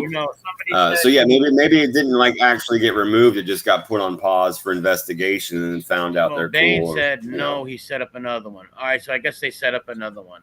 But who the hell does that? Like why would. The scum of the earth, a guy that literally whose car has a bunch of dead male escorts in it, and he just smells like sadness and regret. The guy's a loser, bro. Yeah, and he's also playing fucking her. She's so dumb. He wants to do that because he wants her other ex-friends and shit, people friends that are to attack her, so he can move her over to that. He's been playing the middle from go, he's been playing her like a fucking. She's like a circus dancing bear, and he's just been playing her the whole time. Yep. People are ridiculous. And so are all those other fucking idiots that are over there. Both sides, they're all dumbasses. All right, they set up a new one. Yeah. If you mind if they drop the link to the fundraiser for the Christopher Reeves? No, I don't care. Yeah, Go somebody ahead. can drop the link for that, and if anybody wants to give a donation to the Christopher. It helps people who are, and it's not going to anybody than the Christopher Reeves Foundation, man. Right? What's up, Spanky? What's up? Wait, how could you deny the Ray when you watched Europa last battle with him? Great movie right there. Popcorn night, that was. But my point is, I'm glad it's back up. But see, that's why people want to go beat that guy up. Well, that's why the guy, like the fumble guy, went to his dad. Like, you can't. Why do you do shit like that? You're a sick weirdo, dude. Someone's gonna crack your dome one day. No, he hides out. The last person he was talking about being willing to go and fight and he was threatening was Pizza. The dude's a fucking also threatened to fight loser. me. He wanted me to go like meet him and fight him in a ring or something stupid. It's like, kid, get a fucking life, douchebag. Number one, you would never do that, and I don't go in rings and play that stupid reality fight fanatic shit or whatever kind of thing. You want to see me? I go live 24/7 in my neighborhood. That's my ring right there, the corner I walk on. You pull up. It's just it's money and views, bro. It's all it is. This is a person that literally fucking had sexual relations with gay men so he could scam them out of money. Like, he's literally the bottom of the barrel. Stole money from children's sports teams and all this. Like, he's been in magazines. I don't know what else we can say about him other than he's literally a waste of fucking space. And he's playing the middle. Rolling Stones magazine is I guess a credible place. They're not going to put up someone lying. It's a credible. Yeah, it's right? credible. So yeah. Look at that. Anybody who sees that, like, lots of different people have done pieces on this fucking guy. Even I thought that it was a very good example, and big thumbs up to Grumpy for finding JLR Investigates. It's an authentic channel. The guy that runs that channel is actually a pretty good dude. He did a bunch of time. I told you about this guy before because he's one of the people I've been following for the Diddy trial. Remember I told you this guy, he did some time in prison, but his show isn't about, it's not one of those weird prison channels, right, that makes it seem cool to have been in prison. He doesn't act gangster, none of that shit. He just tells people when it comes up, yeah, I did time, and this is for what, and this is how it went. But most of the time, he's covering these. This is what he does for a job now that he's out of prison on YouTube. He has a great channel, JLR Investigates, where whatever like current event, big trial is going on at the time, he covers. And he covers very, very well. You can literally watch it for 7 or 8 hours through the day. He covers every minute of these trials, and he found right? That, and he covered. He fucking heard about. I'm sorry. Go ahead. That kid. Yeah, he found out about fucking JT, and he did an investigation on him. Grumpy played a couple of clips from a video that he did on his last show, where dude, fucking JLR went to his dad's music shop. So I was telling you before that, like, a lot of people have done this, dude. A lot of people have go. So the JLR guy also went to the dad's. So more than one people. Yeah, a lot of people have gone there, dude. That is the the address for that music store is the only address that both of the Fenoy brothers, the ones that love the smell of each other's hips, both of them, they give that address of their father's fucking music shop as their mailing address for all kinds of shit. How many people have went there that you know of that heard? I thought one did. Well, I don't know. I've seen the different reports, like the Better Business Bureau reports that came out where people claim to have gone looking for him, and that was the only address listed when all that paperwork came out months ago. When people were talking about this months ago, that is where I'm getting my information to tell you now, which is that, well, let's just call it a dozen seems around at least have gone looking for him at one point or another. And the reason they go to that music shop is because that is the address this fucking human piece of shit gives out. He must hate his dad. He must hate his dad. Well, his dad doesn't care. His dad hangs up on these people. He doesn't give a fuck what his sons do. He's heard it all. He's read it all, and he does not care. Do you think the dad cut him off? And he just like and what can he do? Or do you think he backs him? Because he's gonna be crazy. God forbid somebody goes there and firebombs it. God forbid, right? Like, you know. Well, I have to think about that logically, and I would have to say, if he was his father and he was a decent father, he wasn't the kind that made them both Donald Duck it around the house, right? If he was a normal dad and he had cut them off and didn't want anything to do with them, I don't think that he would even have like contact with people that came to his shop. I think it would be very easy for him to stop the mail if it came. He could just say this person doesn't live here. It's very easy. When anybody that's moved into a new apartment knows you just drop by the post office or put a little pink thing in there that says, "Hey, nobody by that name lives here," and the mail stops. But who coming. would do you know that? What I mean? He would talk to these people. Who the fuck would do that to their father? Like, no one, people are going by your dad. I think their father has the personality. I think they fucking have a similar personality to their father. I think their father doesn't give a fuck about people. I don't think he cares what his kids are doing. Right. That's my personal opinion from what I've gathered listening to all of these different women talk. Again, this was months ago when all this shit came out and I was going in and out of everybody's chats. But from what I could tell, my personal opinion, a lot of these people were saying that their dad doesn't seem to give one single fuck. That's crazy. About any of this shit. They've told him. And one of them called up and gave him a big, long spiel and story about all the horrific behavior. And the guy goes, "Are you done?" And they said, "Yeah." And he fucking hung up on him. And he don't give a shit. That's real stupid, though. Like I said, God forbid one of these family members you tortured, like, went there to, like, you know, hurt someone, God forbid. Like, these people are out of their fucking minds, man. What's wrong with these people? Fucking stupid bastards. Yeah. I would never put my family through that, man. Ever. Like, the father, like, what if that dude beat the dad up, right? Like, they would have caused their father getting beat up because they're online. These guys are, like, in their 40s, too, man. Like what of course. The fuck? And weird. Yeah. They're literally human shit. They are scum of the fucking earth, these guys. They're literally worth nothing. Not even the dirty, gross, ugly fucking styled clothes that they put on their body. They're fucking losers. They suck at life in general. They're like succubus, bro. They're fucking all about negativity and sadistic behavior and gaining their own intrinsic value off the pain of other people. They're literally the worst humans. They're scum. Scum. You gotta be a low life to deal with that fucking guy. A total scumbag.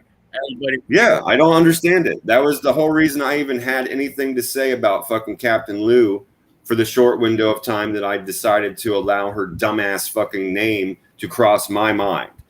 And that's because in that time, I'm like, bro, this is the how manyth fucking time now you've brought straight human fucking shit around here. And now on top of it, you're shitting on your fucking friends, and those happen to be friends of ours, and we're literally listening to our friends all fucking upset and butthurt and cast aside and fighting with them now. And then I look into who this latest scumbag, and it's literally the worst fucking one. And you're so fucking stupid that while they're talking to you on your show, trying to convince you that they are the good person, at the same exact time, on the same days, he's literally starting to show up in fucking gay-ass Harambe's chat, fucking the Fourth's fucking chat. You name them, he was in their fucking chat. And they would make fun of her, and he would laugh, and he would talk shit and use the fucking N-word and all this crazy shit, and then he would just show right back up on her show, or come back on her show.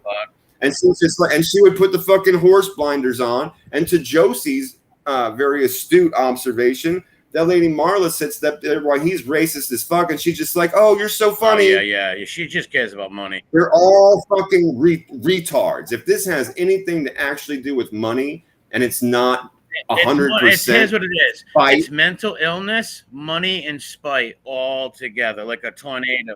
Okay, fine. So throw money into it, but a huge chunk of it is fucking spite and professional victim dredged up drama. And I've got other news, which is we've been saying this motherfucker is playing the middle. That's why we've been seeing clips of her even having contact with fucking Harambe and these Harry. What he wants is all of us to like attack her viciously and stuff like that.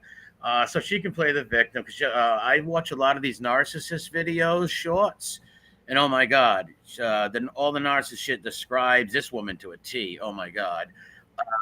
Well, yeah, she's fucking got the shoulders of a linebacker, the ratty ass hair of Captain Lou, and a big old wide back from all that fried chicken and meatloaf, bro. She needs to fuck off. She'd just be some random ass old lady at the grocery store picking out an avocado if she didn't fucking use a Fugazi last name. It's a disgrace. She would be the biggest disgrace in her family if her brother wasn't a fucking rat. Lost all straight up. Nobody would know who the fuck she is. She has a sister who's famous because she writes books and had a TV show and doesn't look like she just came out of a cave most days. This bitch has never wrote a book. She's never had a TV show. She is not interesting. She is not entertaining. She knows fuck all about fuck all. All she does is thrive on fucking drama 24/7. And now she has a puppet master that's playing her against one side while bringing on her worst enemies directly onto her show in a flagrant fuck you to her. Yeah, they're actually humiliating her. Fucking retarded yeah, they're person. actually humiliating her, like he does with the other handicapped people. You know, like he's humiliating her. He tried to get her to go to the store. Remember that? That's sick. And it was all about he normally gets these retards to go to the store on his channel so they could all laugh at them. And he tried to get her to do it right out the gate. Yeah. Yeah, but it all works out for her. Well, that's what I'm saying. It all works out. That's where that spite comes in because she knows what's going on, probably. Yeah, or letting him attack her friend. But she wants the drama. She wants to be the professional victim, and she's letting him fucking create it for her. Be the captain of the chaos. Yeah, because when she first came on there, she, and I thought it was legit. She was defending her family from being slandered from rats, right? All right, and then then ever since then, it was just nothing but drama and fighting with people. And every other week, I'm going to stop. No, been fighting with people since the inception of her channel. And then now with her friends. Well, I'll tell you what a friend looks like, MRE. I'll tell you what a friend looks like. When your friend is being attacked by all kinds of people because they're friends with you, a friend goes, "Hey, I'm just not going to come around anymore right now." That's what you did. Okay.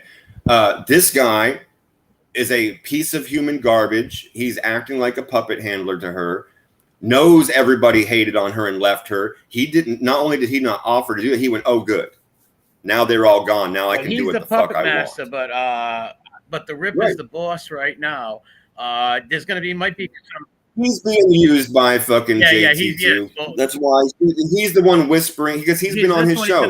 JT's just whispering in Angel's ear, going, "Yeah, let him on. Hear what he has to say." What he wants to do, the JT guy, is he wants to eventually turn the Ripper against her again, which is definitely going to happen, right? Without a doubt. Yeah. He just likes to draw. Makes him gets people to his OTF or whatever the fuck he's got shit, like some whatever that fuck that thing is, right? He gets them to go there, or maybe he wants her channel shut down. Right? Maybe he wants that so she can bring. No, I think he wants the opposite of that. Wants to keep it up. I think he wants it to be all about him, though. He's going to be the one that controls it all, drives the fucking drama forward, and then he can drive where the money goes too. Those fanboys will fight shortly. They will start fighting with each other to be the top gimp, right? To put on the leather suit as they beat her with a fucking verbal cane. What a shame. It looks so bad going up there, sitting on panel with people who fucking thrashed your whole family. And now thrashing crippled people, making fun of a woman's dead son, all those other dead kids. Like, come on. That's fucked.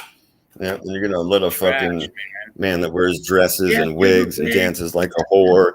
A man whose fucking girlfriend gave a police report that said, "I came home from work early and found Harambe in a wig and dress blowing a guy with another guy on the couch, and then he attacked me and choked me for seeing it." Yeah, you get him on your show, and he's dictating to you who you're going to have on your show from now on, or he's going to threaten you with some shit. Dude, he gave her the addresses for her daughter-in-law. They put the license plates on all of her license plate. Oh, preach it, bro! It's fucking insane. Like. You look. I don't know if she look. This is gonna be her legacy. She's gonna look like a total imbecile. She looks like. You might have a chat. She's the biggest disgrace for her family outside you of her brother. might have a chat full, maybe 30 people that are just echo chamber saying you're doing right and you're the victim. But most people don't look at it like that. Normal people are gonna look at you like you're a fucking wacko. I think she's on her way on a nervous breakdown, maybe. Maybe she should get off the internet, and she's probably listening. You should get off the internet because you're fucking with all them scumbag. She knows that people like our friends ain't gonna do nothing vicious and cruel, right? I say cruel things, but those people will. And if you break and bend to them like that, chat lady should just get the fuck off the internet. But you won't. Oh yeah, I'm not gonna call her all like the curse words and the fucking bad names and stuff like that. But my opinion of her is extremely negative, and I will say certain things that are absolutely not nice. No. But I think they're fucking honest She's an and true. imbecile, of course, without a doubt. A spiteful, childlike imbecile, without a doubt. But like them, like calling her like c words and sexual things and yeah. See, I would never do that. I would. Those are her friends. They did that to her poor grandbabies, her fucking kids. How the fuck do you sit up there? Yeah, those are lines that are not. And that will. Crossed. You're gonna leave that as your legacy. That's not good. Get the fuck off.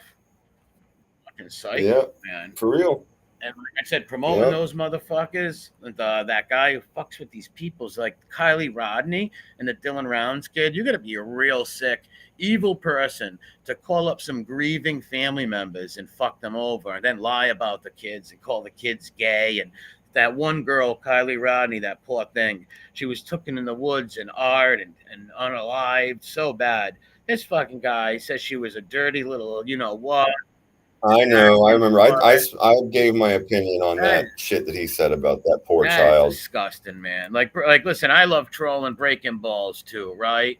No problem. But that's not, man. That's straight sick fucking shit. That's pure evil, satanic shit. I'm a religious person. That's satanic shit. That dude's got a demon in him. Well, I know. It's evil, bro. It's pure evil. However you want to classify it, it's pure evil. Without a doubt. Yeah. Fucking, that remains true regardless of anybody's beliefs, man. Evil is evil, bro. There is dark and there is light in this world, and that is the blackest. That's evil, man. Who knows what that guy did and this shit that would sit on stream with that guy has no dignity at all. No. Like, come on. What if he did that to your family, right? Like, what if he's deviant? He's a deviant. He's a fucking deviant. Remember we asked 5.6 that. She said that we turned on him. That's so ridiculous. No, I still like the guy. Bro, I just disagree with him. She said we were extremely polite, and we were all agreed to disagree. Way accommodating, and were very, very, very kind, and told him even at the end of it, bro, we don't dislike you. You're welcome around. We just disagree with you. I told him several times, and he would say, well, that's fine. And I'd say, I know it's fine. I'm just telling you that what you're saying is not going to make a lot of sense. Here's why she did that. She did that because she wanted us to like attack him, right? Like, hey, you fucking asshole, fucking poop, whatever. It's not going to happen. Because I genuinely liked 556 until I realized he lied to my face and then turned on me and went over there and just hung out next to him and gave himself the last name like it was supposed to be a joke. Now, I don't particularly care for the person now that I know that they were on my show making a big deal about people questioning their integrity when obviously he absolutely had a chip in his fucking armor. I didn't see that, but I'm not going to speak ill of him. Yeah, that's not cool. Yeah, that makes no sense. I don't get that. That's ridiculous. But no, I'm not going to sit up here and talk shit about people and call them names. Like, what the fuck? But that's what you wanted. Yeah, KD, I understand. KD says you guys were too nice to 556, to be honest. I mean, I understand where you're coming from, but we were just trying to not... It wasn't like... Yeah, and we liked him. We were not trying to be like really nasty towards him. Who was on my channel mad times, supported my channel. Oh, yeah, we did so many shows across so many different channels with the dude. But I can have a disagreement with you and think you're crazy or stupid, and I can still be your friend, right? I'm sure a lot of people think I can be a retard and a stupid. You know what I mean? And cool, we can agree to disagree. Everybody can have their opinions, but she wanted us to attack him. That's what. Yeah, that's not going to happen. I liked that dude for a long time, man. Yeah. And got along with that guy very well. Somebody and might think they made a real stupid move or whatever. It doesn't mean I'm going to go attack them, especially when I did streams with them. They supported my channel, even helped my dog before, right? Like she thinks everybody, that's projection right there. Like, that's what you and the rat squad. Just shit stirring. Yeah. But she wants to bring in other people into her fight, right? Into their beefs and shit. It's never Yeah, ending. that's how she breathes, dude. I've always said it, and Maddie repeated it on his show. Theo I couldn't did agree with too. him more because I've said it so many times. I've always said this woman needs drama to eat and drink and breathe to live. She breathes fucking drama. That is what gives her the intrinsic value, is when people feel bad. She would have been better off, right? Never picking that guy up, sticking with Parasite Slayer coming on there, Mahler and the other people doing Jeopardy, talking, girl talk, having the dudes on. That channel would have done fucking way better. And you wouldn't have thrown your fucking dignity away neither. Yeah. You know what I'd love? I'd love for one of those family members of one of those deceased children to jump on that channel. Or what if that happened to one of your family members? That's how people should look at things. I mean, that's how I look at things. He did early on speak to a couple people, and she was just regurgitating. Remember, we were all even saying, dude, it was as if she had literally had like an earpiece in her ear. It was like fucking JT was telling her what to say. I'm not saying it would make a difference. You know, I'm saying it didn't make a difference. She spoke to some of these people in the beginning. Yes. She even fucking had it out with Watcher, that Watcher crazy person. She's cool peep. She's a good. Now there's a mother who protects her children. Someone messed with her kid. Yeah, I had to quit. Yeah, I mean, she's always over there hanging out with Fourth, and she was always in that chat and stuff like that. So that was one of the people when I went through it. You gotta expect that, dude. Listen, if you think there's maybe a handful of people that are going to be loyal to their content. I am hardcore. I know that. Everybody knows that about me. I have certain things, and when I say them, I mean them, and I die really on them. Don't and care. I let everybody know. Me personally, I care where you're coming from, though, because there's channels that if you're like a sex pred or something like that, I find people and I wouldn't want them back. But people love the drama and watching shit, so I don't hold that against nobody. I don't care where people go if they go in that goof's chat, you know. Yeah, no, they were on. Fourth was going on her show and coming up on Pan. It's like I don't want to seem like I'm trashing her because I'm not. But there was reasons. He's a scumbag. He slanders people. That channel didn't survive the cleansing on my channel, so I'll just. No, that guy's a goofball. That guy's a total retard. I told them all in the beginning, but people don't give a fuck. Listen, I told them all the guy was a weirdo and he slanders people, right? So like people that watch my channel. I really don't care where they go, but in case it's like sec preds, people like that. But if I totally get it. I know. I understand. If they're in a place where they're straight up slandering people, and you just sit there and don't even say nothing, I lose respect for people. I know, but hell is not a democracy. I know everybody else has different rules. I always respect them. You know who I always ask you to unblock? Doug. You got to find him. He's a real good guy who got blocked by accident, but. You do what you want. This is your channel. I told people. I'll look through and see if I see him. I was like, dude, that's his channel. I can't tell people what to fucking do. Yeah, I know. I always tell you, I'm sorry people come to you. And I listen. They tell me to go fuck myself anyways. This is his channel, right? Like just like my channel's mine. Some people don't understand that. Yeah, and I have to say one more thing, which is once I block people, I don't talk shit about them. You know what I mean? I don't make an issue out of it. I never do. I have nothing bad to say about Watcher at all. Watcher was always very kind to me. I was always very kind to Watcher. I just disagreed with moves that were being made, and I have certain rules about my channel, but I have nothing, absolutely nothing to say bad about that person. I don't talk shit about the people that I block unless you're fucking retard Dubsy Wubsy. And you put my name in your mouth, then I'll talk shit about you. But that's very rare. Yeah, what's up, Wallace? Yeah, very rare. Yeah, I'll just block people and leave it at that. I don't make an issue out of it. He doesn't go to a point. Let me tell you something. There's some people just live on drama, and what's her name is one of them. Live. Captain Lou? The whole channel. Yeah, she's bad. Why don't you just stick to fucking? Like I said, the channel was doing good back. I don't know, like 7 months ago. Parasite Slayer going on. Her and those ladies talking, guys talking. I stopped watching it when she started letting the scumbags on there who trashed her family and shit, and the rat lovers. I stopped watching it then. I didn't hate her or nothing, but I just stopped watching it, and she just kept passively aggressive attacking and all that.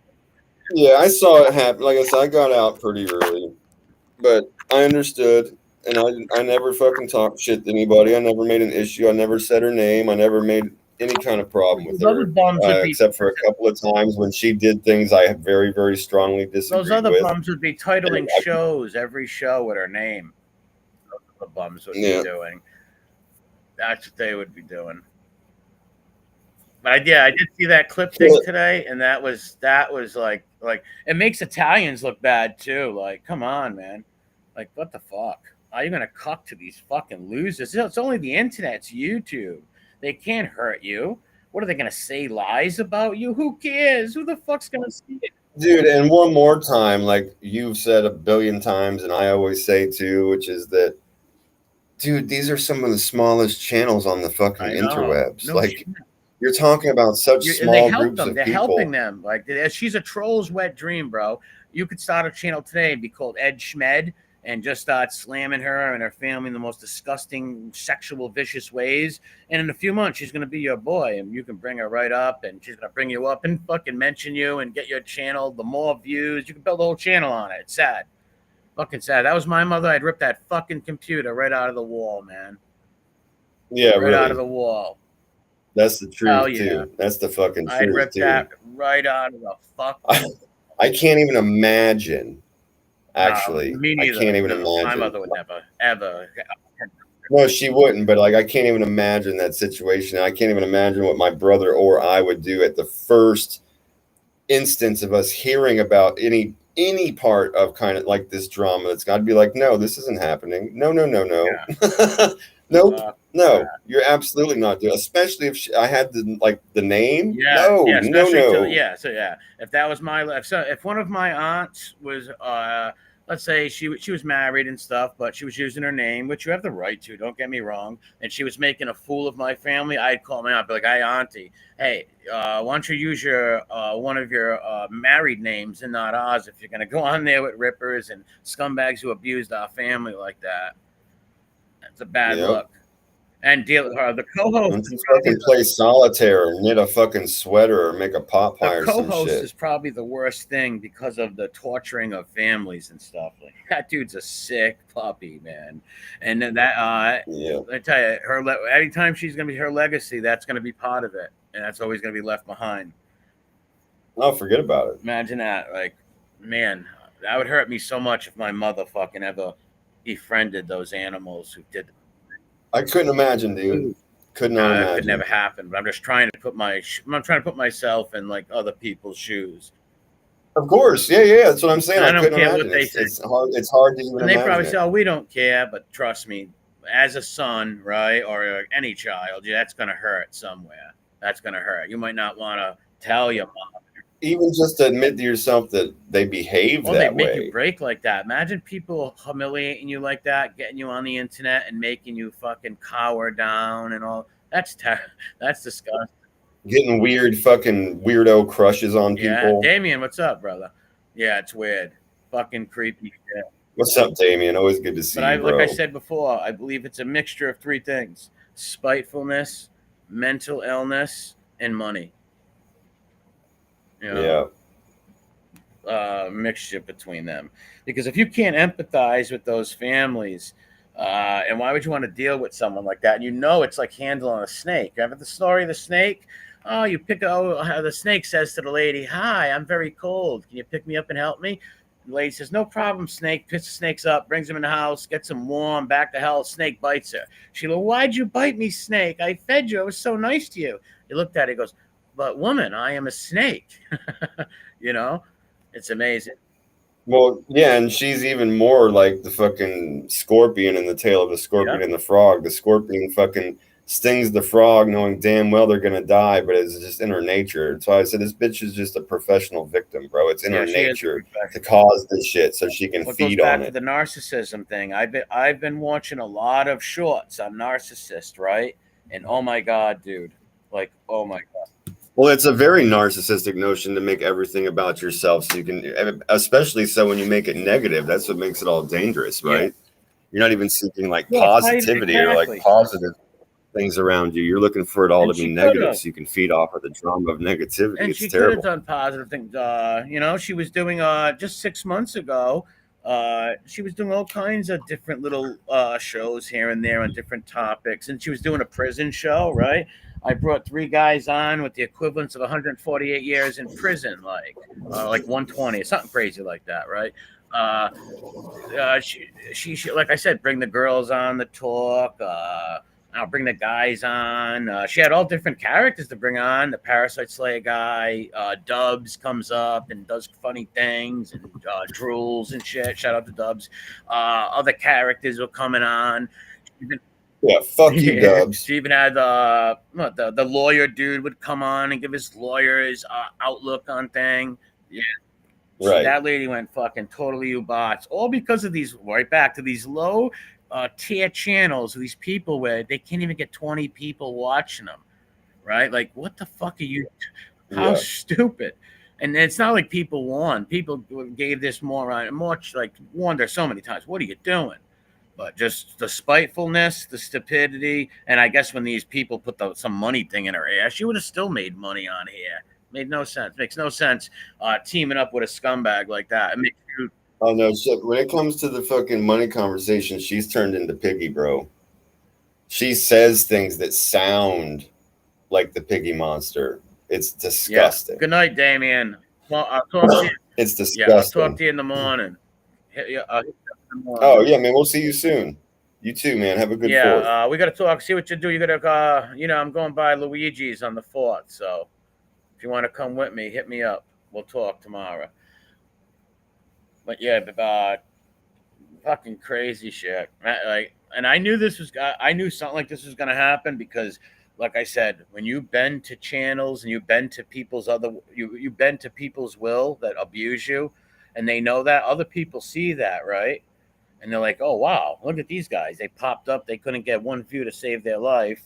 All they did was exactly. And the only views they get are fucking hate watches. Like we were talking about that earlier, which is like people like Harambe and the only people that watch that dude are hate watchers. And now you've got basically like the most bottomest of the barrel, the sleaze under the scum, the new JC, if you will, which is the fucking Wessels. He went on there and started saying the same shit, telling her how it was gonna be. Yeah.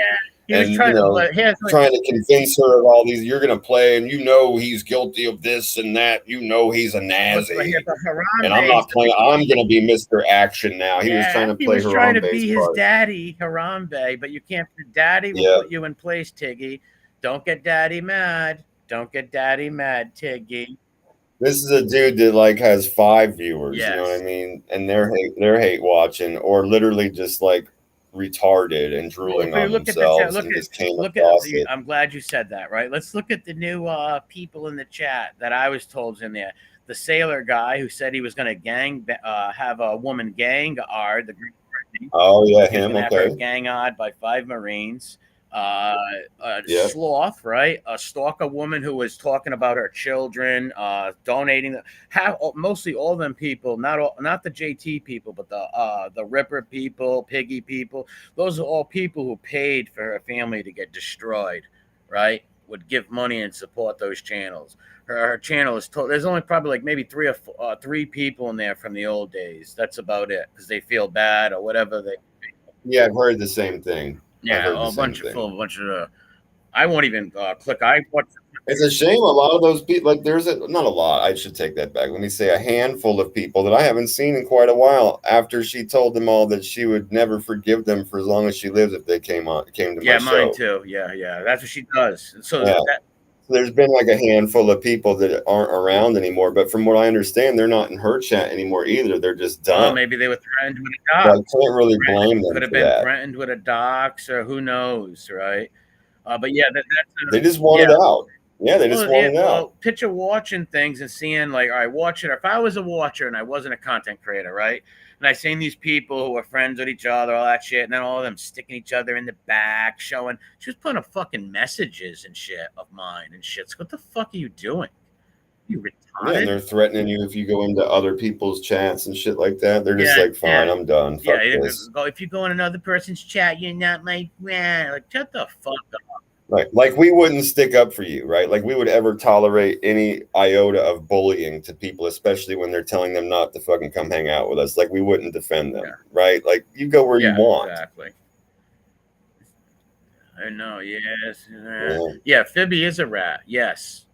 Yes, Phoebe is a rat bastard and a lying bastard and a weird slanderous little dump. You know, it'd be different if they were like, if you go over to that fucking rapist chat, I'll never talk to you again. It's like I would Yes. support that. But you're talking about just your regular friends that are just like everyday people that don't dox Yeah. people and don't talk that way about people and shit like that. Then that's when it becomes unacceptable and Yeah. defendable, right? It's like, come on, man. Yeah, I totally agree on that. Totally agree. Let's say if I had a falling out with one of my buddies on here with something dumb, right? I'm gonna give a fuck. I would want people to still support him, right? But if it was some like creepo, fucking these people who dox and torture people's families, it's like, what are you doing? I don't even want those people around. I'm not on here to fucking for the money or anything like that. So I'm not gonna.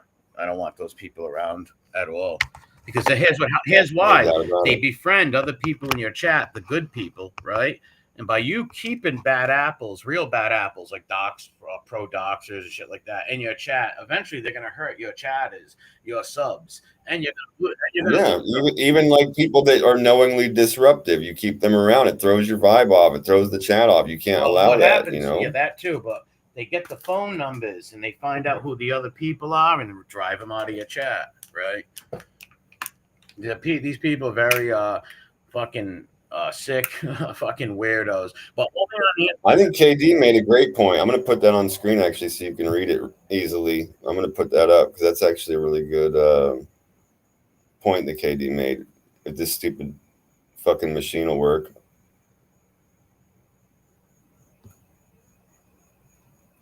Why is it not popping up?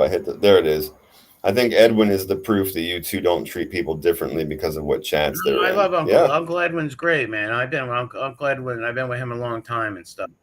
I'm not even religious, dude, and I still respect the old guy. You know what I mean? Like, he's not a guy that's to be picked on or fucked with. He's just an old dude that goes around the chats and stuff. And I know he sucks up to fucking Captain Lou. I've always known that. I knew when it was going on.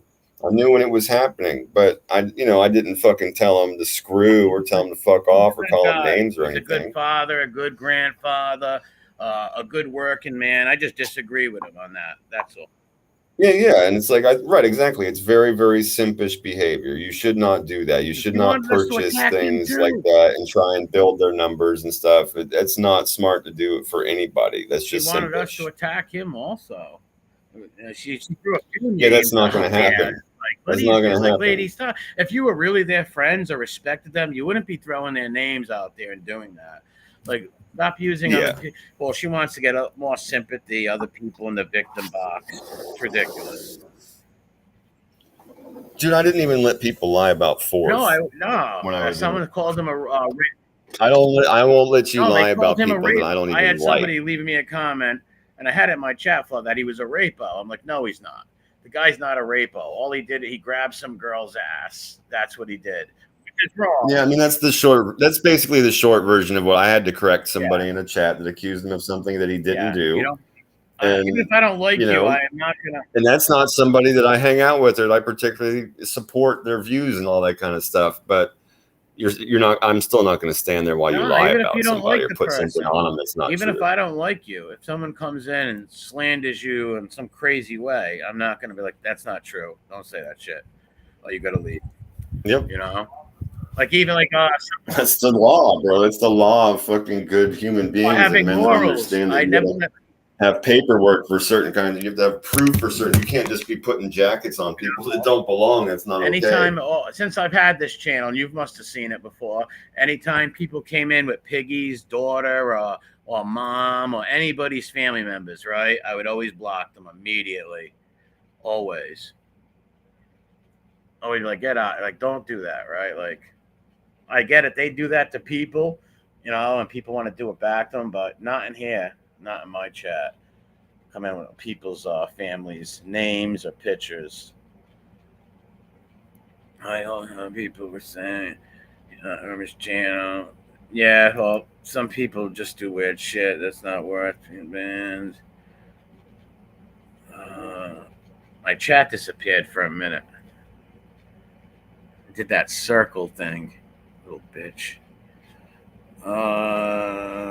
Wearing shorts. What's up, Mike? I didn't see you there, White Mike. What's up, dude? Foot in his chat.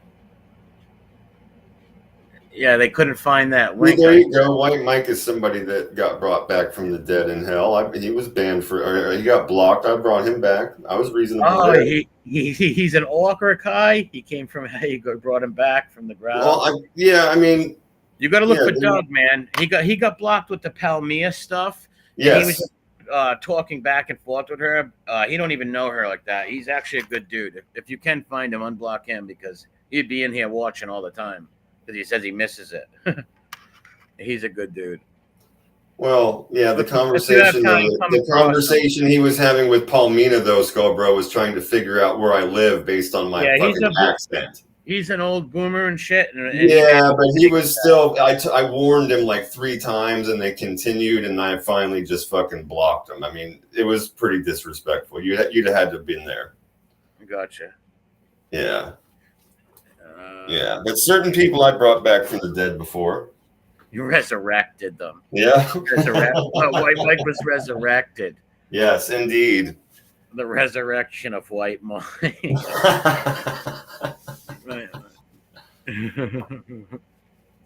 Yeah, the drama. Yeah, it's all about. See, like at least we can come over here, and on Fridays we can do shows. And now we ain't gonna get as many viewers if we were talking shit, trashing people, right? But I have fun coming over doing the Skull Show and pulling up all those crazy articles and shit. Yeah, man. Content without fucking with people's lives, right? Or I can always go do my content on stool pigeons, right? Yep. I don't have to fight back and forth with content creators. I never wanted to in the first place for any of these people. You know, bro, we've over the course of time that we've been doing different kinds of shows, held chats, just meeting up in different channels, or the Skull Bro show. We've literally held like hours-long conversations on all manner of topics. You know, watched all kinds of fucking cool videos and learned things and put the trash on blast. I mean, we've done so many different things that are actual content. You know, for all of the talk, I never use the word because I hate the people that normally use the word, but for all of the talk of entertaining people and all of the talk of having content that's bomb and shit, I've yet to see any of that. Meanwhile, right, like you said, we have a show every single week that has nothing to do with any of that there, and we still all have a really good time. They couldn't do that. And they couldn't do that. No. At all. No. At all. No. And that's why they always hate on their betters, a lot of these people and weirdos. Like over the years I've had like fans become stans, right? Like fucking weirdos that would hit you up on Facebook, tell you how much they like you, and then turn on you like a fucking week later. It's fucking weird. Yeah, and the Skull Bro show, I mean, being a good point of that is that we literally have hundreds of people. It's like we're not a gigantic channel by any means, but to me that's really cool. There are hundreds of people that come in and listen to the Skull Bro show every week just for news and trash on blast. Fun. Yeah, I enjoy it. Just for that, literally people from all manner of different weird communities that aren't even part of our community, just hundreds of people that just like that part of our show. We were doing this show when it was 15 people in here and having fun, bro. So of course, yeah. It started based on hell chats. Yeah, we were just doing these hell chats, and then we started doing the show on Friday. Absolutely, bro. And there was like 15, and then there was 30. Right, no doubt. Yeah, because I remember saying I wanted to do a show with I wanted to do one with Assassinino and you, right? Like Assassino, his workout was too weird though. But I always wanted to do like a show with him on like just stool pigeon shit, right? And I wanted to do a show with you on like variety stuff, right? Yeah. Yeah. We've had it for a while. Bella, what's up? We've had it for a while now. How long? It's over a year old. It's over a year. Yeah. Yeah. And then look, we had more people in here a few months ago. You can tell Rat Trap City don't give a fuck about the views. He booted out fucking like 17 people. He blocked like 17 motherfuckers that all came over here. So you can't say it's all about the views. He fucking gassed like 17 people. They were all leaving me comments. Hey man, I'm like, listen, he's my partner. I don't tell my friends and partners what to do. I can't. I can look how I pleaded for Doug, right? Right? I can do that. That's it. But I only do that for someone. And to be fair, I relented. that time that you asked me, I did. I let him back in, and then he fucked up again, and he's now dead to me forever. But I did relent in that case. I've relented in a couple of cases when you've talked to me about people. You know? R.I.P. to Doug in here. Love Doug, but R.I.P. to him in here. But yeah, I can't tell people what to do on their channels. I wouldn't be anybody's friend if I was doing that. That's for sure. And I never ever say anything to anybody else about their rules or how they do their business either. And he wouldn't listen anyways to me. He's his own man. He gonna fucking listen to me. I don't talk shit to people I don't like in other people's chats. I don't do that. I'm not disrespectful. I'm not that dude. Just strumpet lasted one round. I don't know what that means. What's up, Bane? I don't know. Oh, did you see the fucking clip where Fibby was talking shit about Nadeau and threatening to bust his head? I haven't seen it. I've heard about it. I gotta see it. I did see a screenshot of it.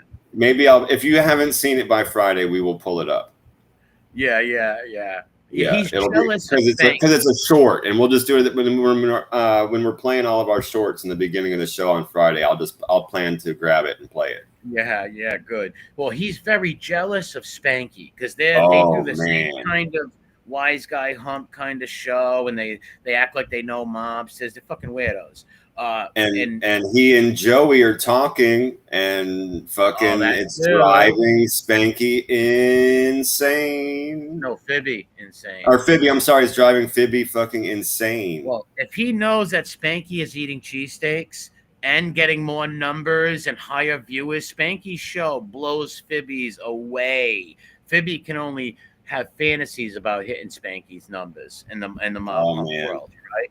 Yeah. So that kills Fibby. Plus, he's eating cheesesteaks.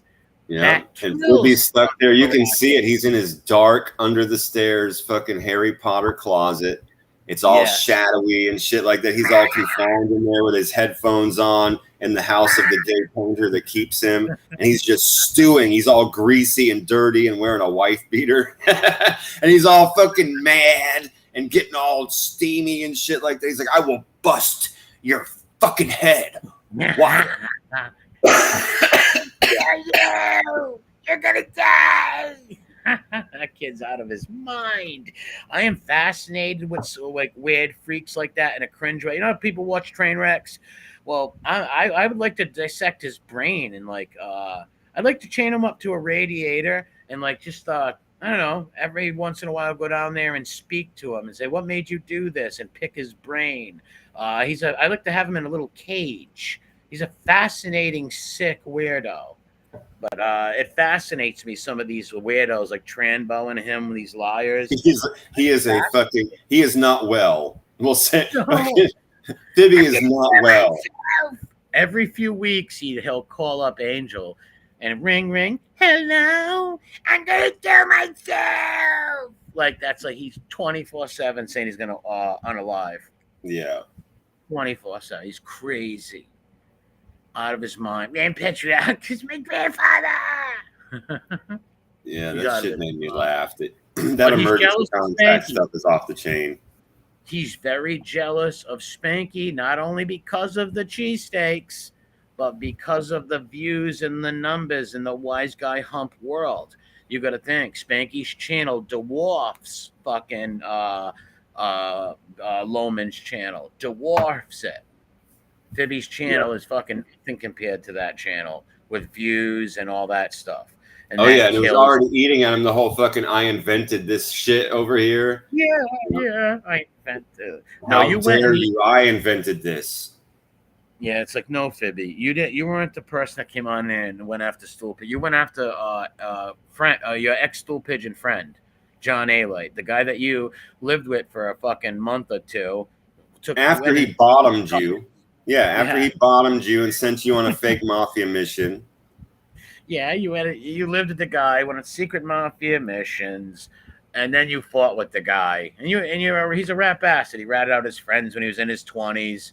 Fucking, he sends call. You don't rat on rats even, right? If I was, you know how much I hate these informants on here.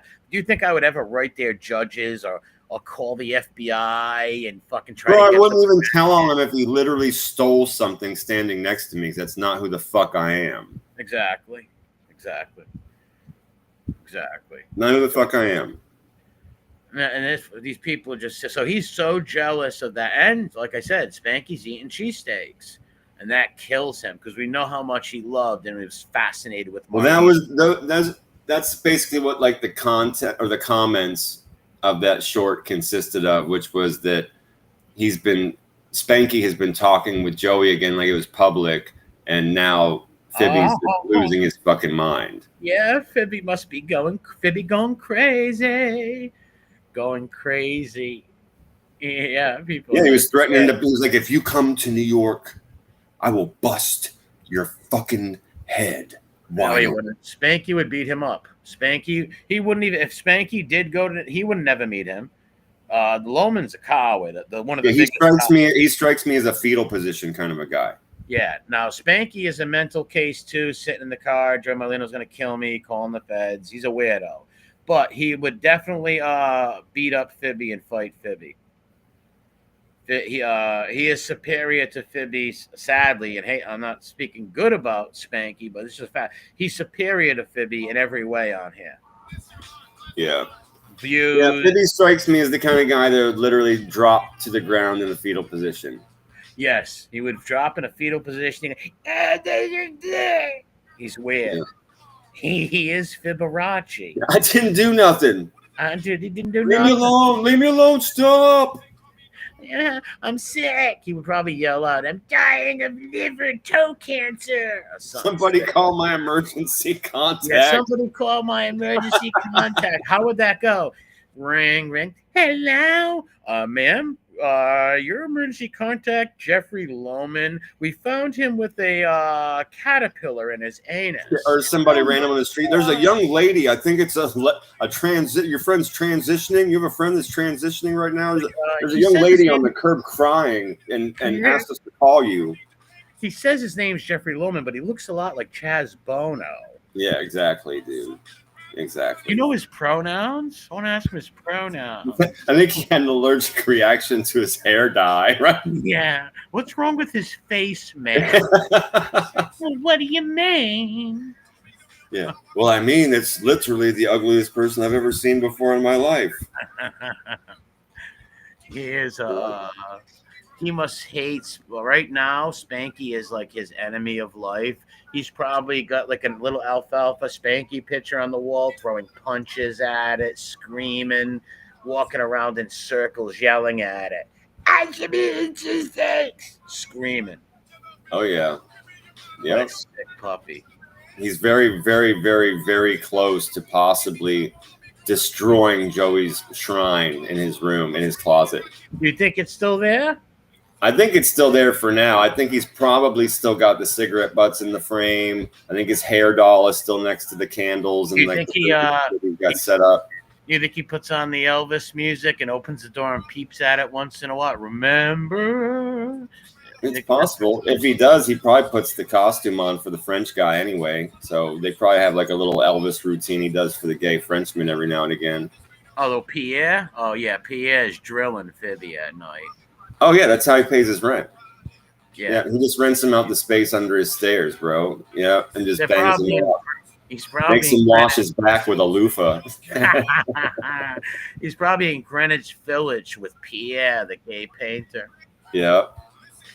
Chilling in a neighborhood that's got like crack machines and 7-foot trannies and shit. Garagos' fucking son daughter lives down there, probably close by. I heard they said that Fibby got a Michael Alleg tattoo on his thigh. I don't know. Oh my god! I'm only joking. Right next to the water drop tattoo he has on his back. I'm surprised you don't have one on his ear, on his like one of them. You know those teardrops? I'm surprised you don't get one of them and said he just killed somebody. Yeah. Well, he's probably got 3 or 4 of those like big wet teardrop marks tattooed on his back. He's dirty motherfucker. Yeah. Now, what was he mad about Spanky with? Stealing some soprano thing? I don't know. I don't know how you steal something that's on HBO, right? All right. Let's say I did a video on Deadwood and you did a video on Deadwood. How would I be mad at you or you be mad at me? How dare you? Right? Like, I don't like and cover the same show I did on fucking YouTube, you motherfucker. It's like, what the fuck? You son of a bitch. How dare you do the pirate show? In the same episode. It's like, yeah, bro, it just came out this week. The same episode, you stealer.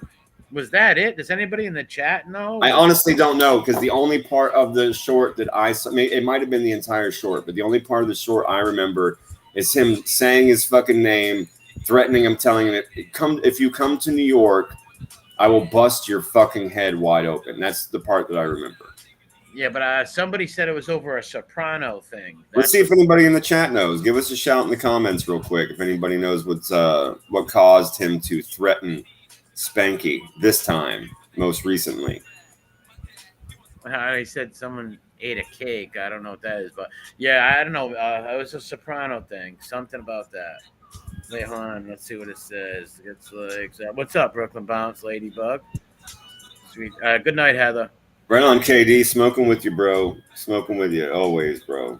Yeah, I have some marijuana. I should smoke it. That's what I said I would. Right on, bro. Yeah, smoke it if you got it. I've been blazing this whole time. I'm fucking dreamy-eyed right now. Yeah, I'm good. I'm good and fucking baked now. I guess nobody in the chat knows why they fought, but it's over some soprano thing. I don't know. It could be an episode. It could be, I don't know what. Let me while we're just sitting here, hang on a second. I've got this music playing, but let me open up the YouTubes real quick and see if I can find the short. It shouldn't be too play it if you got it. That is classic. I love the fact that they talked him into turning the camera on. That's great. Oh, he's the ugliest son of a... He's dirty and all greasy and in that little gay man's closet, like surrounded by shadow. It's too much is what it is. Yeah, shout out to Dr. Shafu. Dr. Shafu is the one who did his chin surgery. Let me see. I'm just going to scroll until I see the ugliest face in the world. That dude's crazy, man. Oh, there's Harambe in a pink wig with his fucking zesty ass. That dude's got so many pictures with wigs dressed. He looks like AOC in the one that Grumpy puts up. It's fun. He looks just like AOC. Like oh, okay. I found the short. I can at least play it so you can hear the audio. You know what I mean? Yeah, hang on a second.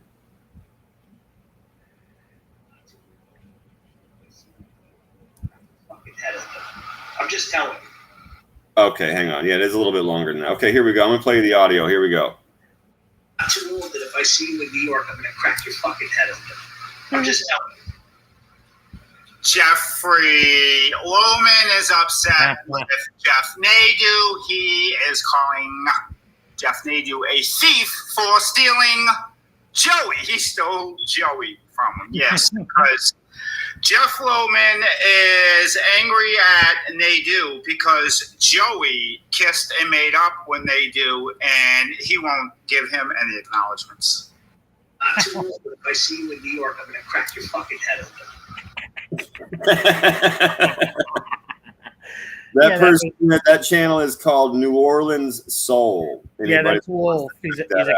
He's a character, total maniac. Oh, he's very funny. That was fucking hilarious. He's like, this guy is mad at this guy because he did a funny one with me one time where he's like, MRE's got bombs planted all over somewhere. It was fucking hilarious. He sounds like an old New York Jewish dude. He's like, oh my God. I don't know what he is. He's just a character. No, I don't know if he is. He just got that kind of sound to him when he's telling the story. He's like, oh my God. Yeah, I think he's part Jewish. Yeah, I think he's part Jewish. Yeah. Well, can we? Yeah. I got the fucking syphilis. Oh my God. He only said the Joey thing. He only said the Joey. I think there was more to it though. Somebody said it was something in The Sopranos. He got mad, but maybe he was using that, but it's really Joey, right? Like Joey, you think you have Joey and I do. He was in love with that guy. He used to sell shirts, right? Dude, forget it. 100% in man love. And you know what it said? It said most stand-up guy in the world or something cringy like that. It was so gay. That's really something else. That's something else. It's not how men behave, Jeffrey. His life is repeating. Men don't make other men t-shirts. Yeah, he's sort of like Cable Guy in a way, you know, watching the mob shows and repeating their lines and stuff like Yeah. all the time. Oh, he definitely has that going in common with Yeah. that movie. Yeah. Yep. He's fucking out of his. He's a gourd. daydreamer. He's not well. He's a No, sick, he's not. He's a sick fucker, that guy. Yeah, he is. That dude's a sick puppy, and I've never seen such an ass kissing fanboy in my life. He's a fanboy. Yeah, he's a poser. First Yeah. and foremost, he's a fucking poser. A pathological, methodical poser. Very strange. Very strange. He should literally be chained to a floor shot full of Thorazine.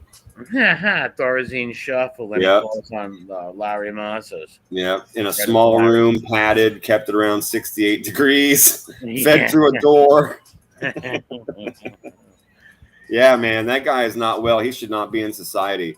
Maybe they could just let him loose down in the fucking subway with the rest of the weirdo psychos that talk to themselves all day and convince each other that they're like Jesus and Elvis and all Well, I this. can picture like going in the subway and looking down the tracks and seeing him like hurled over eating a rat, biting the spine out of a rat, and like seeing me going yeah, and running away, right? Like he's like a little demon who lives in the subway, right?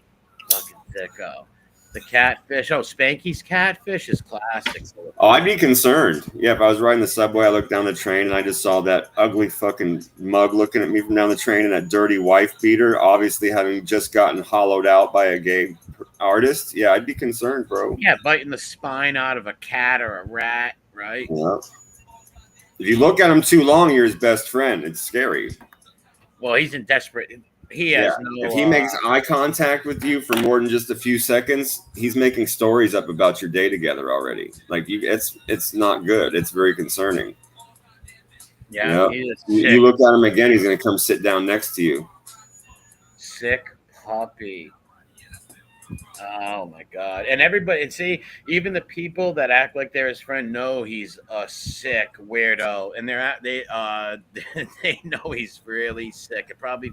They would probably be scared for him to spend the night at her house. Literally, like even though Angel is his emergency contact, you think she would let him sleep in that house? No. If she was smart, she'd keep him in that weird cat hotel she built outside. Yeah, he would live because she does have a nice little cat hotel. I ain't gonna lie, she's got a badass little thing for this cat. It's huge, right? Fibby would live in there. It is. It's a perfect enclosure for Fibby. He would love living in. Like I say, remember when he dude's talking about the fucking retarded brother and fucking something about Mary? He's like, oh yeah, we put a little rope on him. He's got lots of room to play and dig. Patty, Warren. Yeah, I love those dogs. You know, I put a leash on him. I let him walk. But he would love to live in her cat hotel, and he would. Yeah, he so would. And it's big enough for Fibby to live in. He could put a blanket on the ground. He could have a few bowls in there. He can walk around even. It's pretty big too. It's like one of those they're like two dog kennels attached together, right? Yeah. There's like little cut throughs for the cats to go in, but you could make it bigger for Fibby though. Oh yeah, bro. You walk by, toss a bucket of slop through the fucking fence. He would love it. He would love it, bro. He would live in it. Give him a little garden hose that he could rub against and bathe himself in. Maybe give him some stuffed animals to plushophile on. Oh, I bet he's a plushophile. I bet you he had a Joey Marlino teddy bear made, and he graped it. He graped it. Yeah, buddy. I believe. Hollowed it out like the unicorn in fucking Target. Yes. Holy shit. Unicorn boy. Imagine if we'd seen Fibby on one of these pumping a fucking Teddy Rubskin. Oh, it would. Yeah, yeah, bro. He would. I mean, knowing if I knew already now and I knew him and we saw it, I mean, I would just really laugh and it would not shock me. I would just be like, wow, this is awesome, right? If we saw him come up in the news because he was fucking banging a Teddy Rubskin.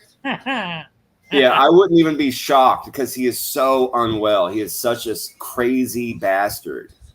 Yes, he listen, when you make lies up about, which is not funny, suicide and killing yourself all the time, and make lies about who your family is, make up all these stories, say you were born in this place. He said for the longest time that he took the name Canarsie because he was born there. Then he Yeah. deleted those streams and said he never said that when people found out he wasn't born there. Fucking sick. That's Just- hilarious. KD said, yeah, he probably blows Marlboro 100 smoke on the doll and puts Joey's cologne on it. Yeah. He's that kid. He would get a Joey Marlino onesie if he could. Oh, yeah. He is such a fanboy. He went to this guy's trial and stalked him and shit. Oh, that's just Spanky Ripper made a funny comment. He says Loman went to a Build-A-Bear shop at the mall and made it a mobster bear. He would too. That's too funny. Bibby is a character in his own Now, way. Bulletproof, I'll tell you who has the fucking Don Gotti pillowcases, and that's Piggy and Gunpoke. They did. Yeah, well, dude. Oh, they might have gone. I bet you off camera they've totally still got their little keepsake that they rub on for good luck.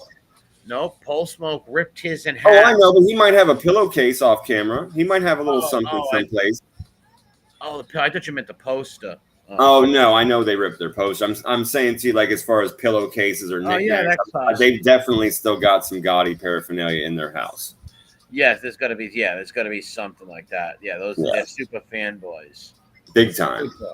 I mean, you're talking about one guy that literally publicly admitted to masturbating to mob documentaries.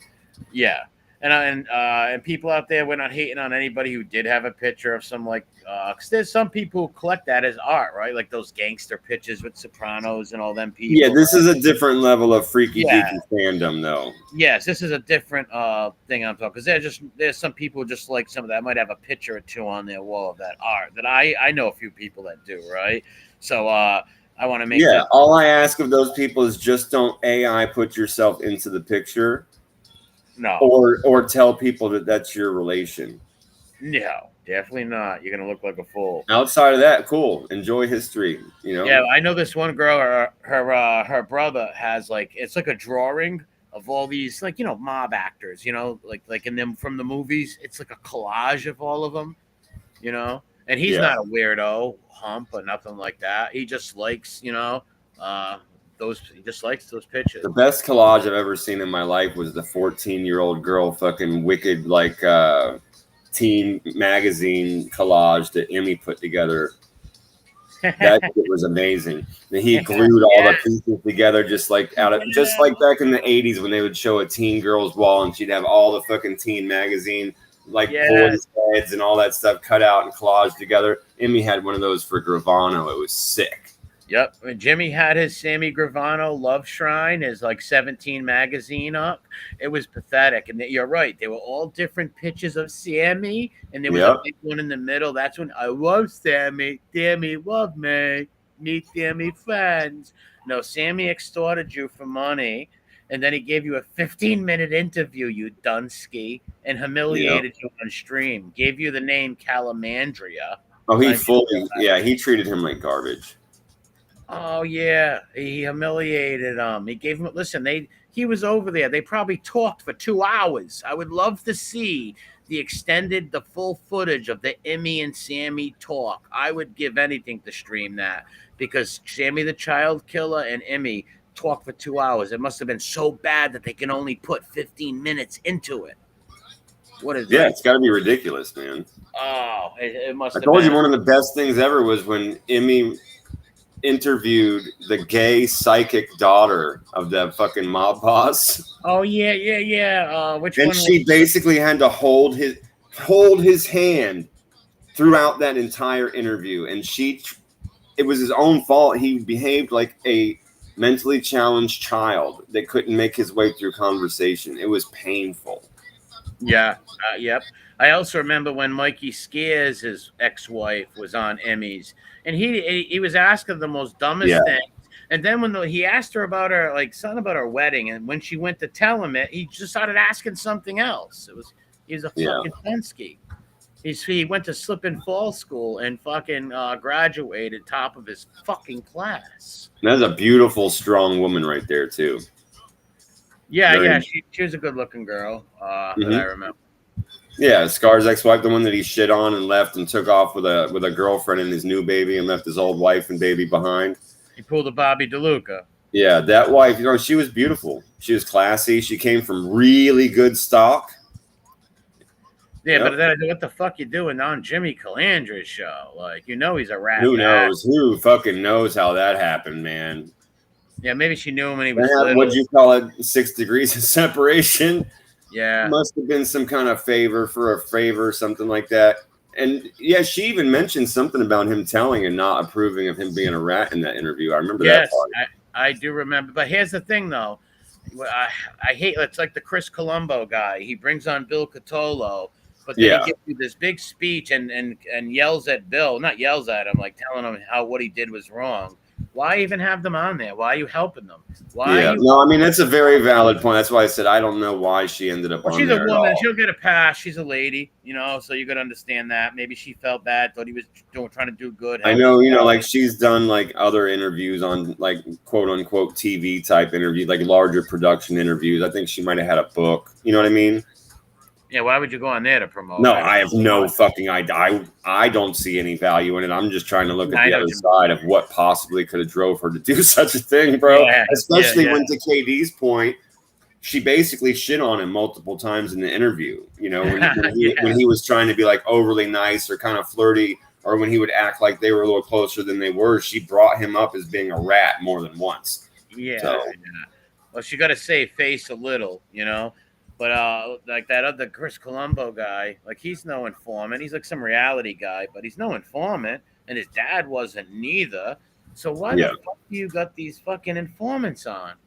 And then this guy not only just it's not like he's no matter what you don't deal with him, but he's not like some guy who's like he's really sorry for it at all. Just last year he was laughing at what's their names, Madonna and Creer in the can. And threatening to put fucking Tom in, threatening to try and have Tommy kept in prison. Yes, exactly. These people are just no, I'm talking about someone else, Bill Cotolo, not Jimmy. Oh, my bad. Go ahead. I'm sorry. No, Cotolo. He was calling people rats and shit on all the boy channels. It's like no matter what, you don't have him on. But this guy's even worse than a regular rat who just goes into the corner and never comes out again.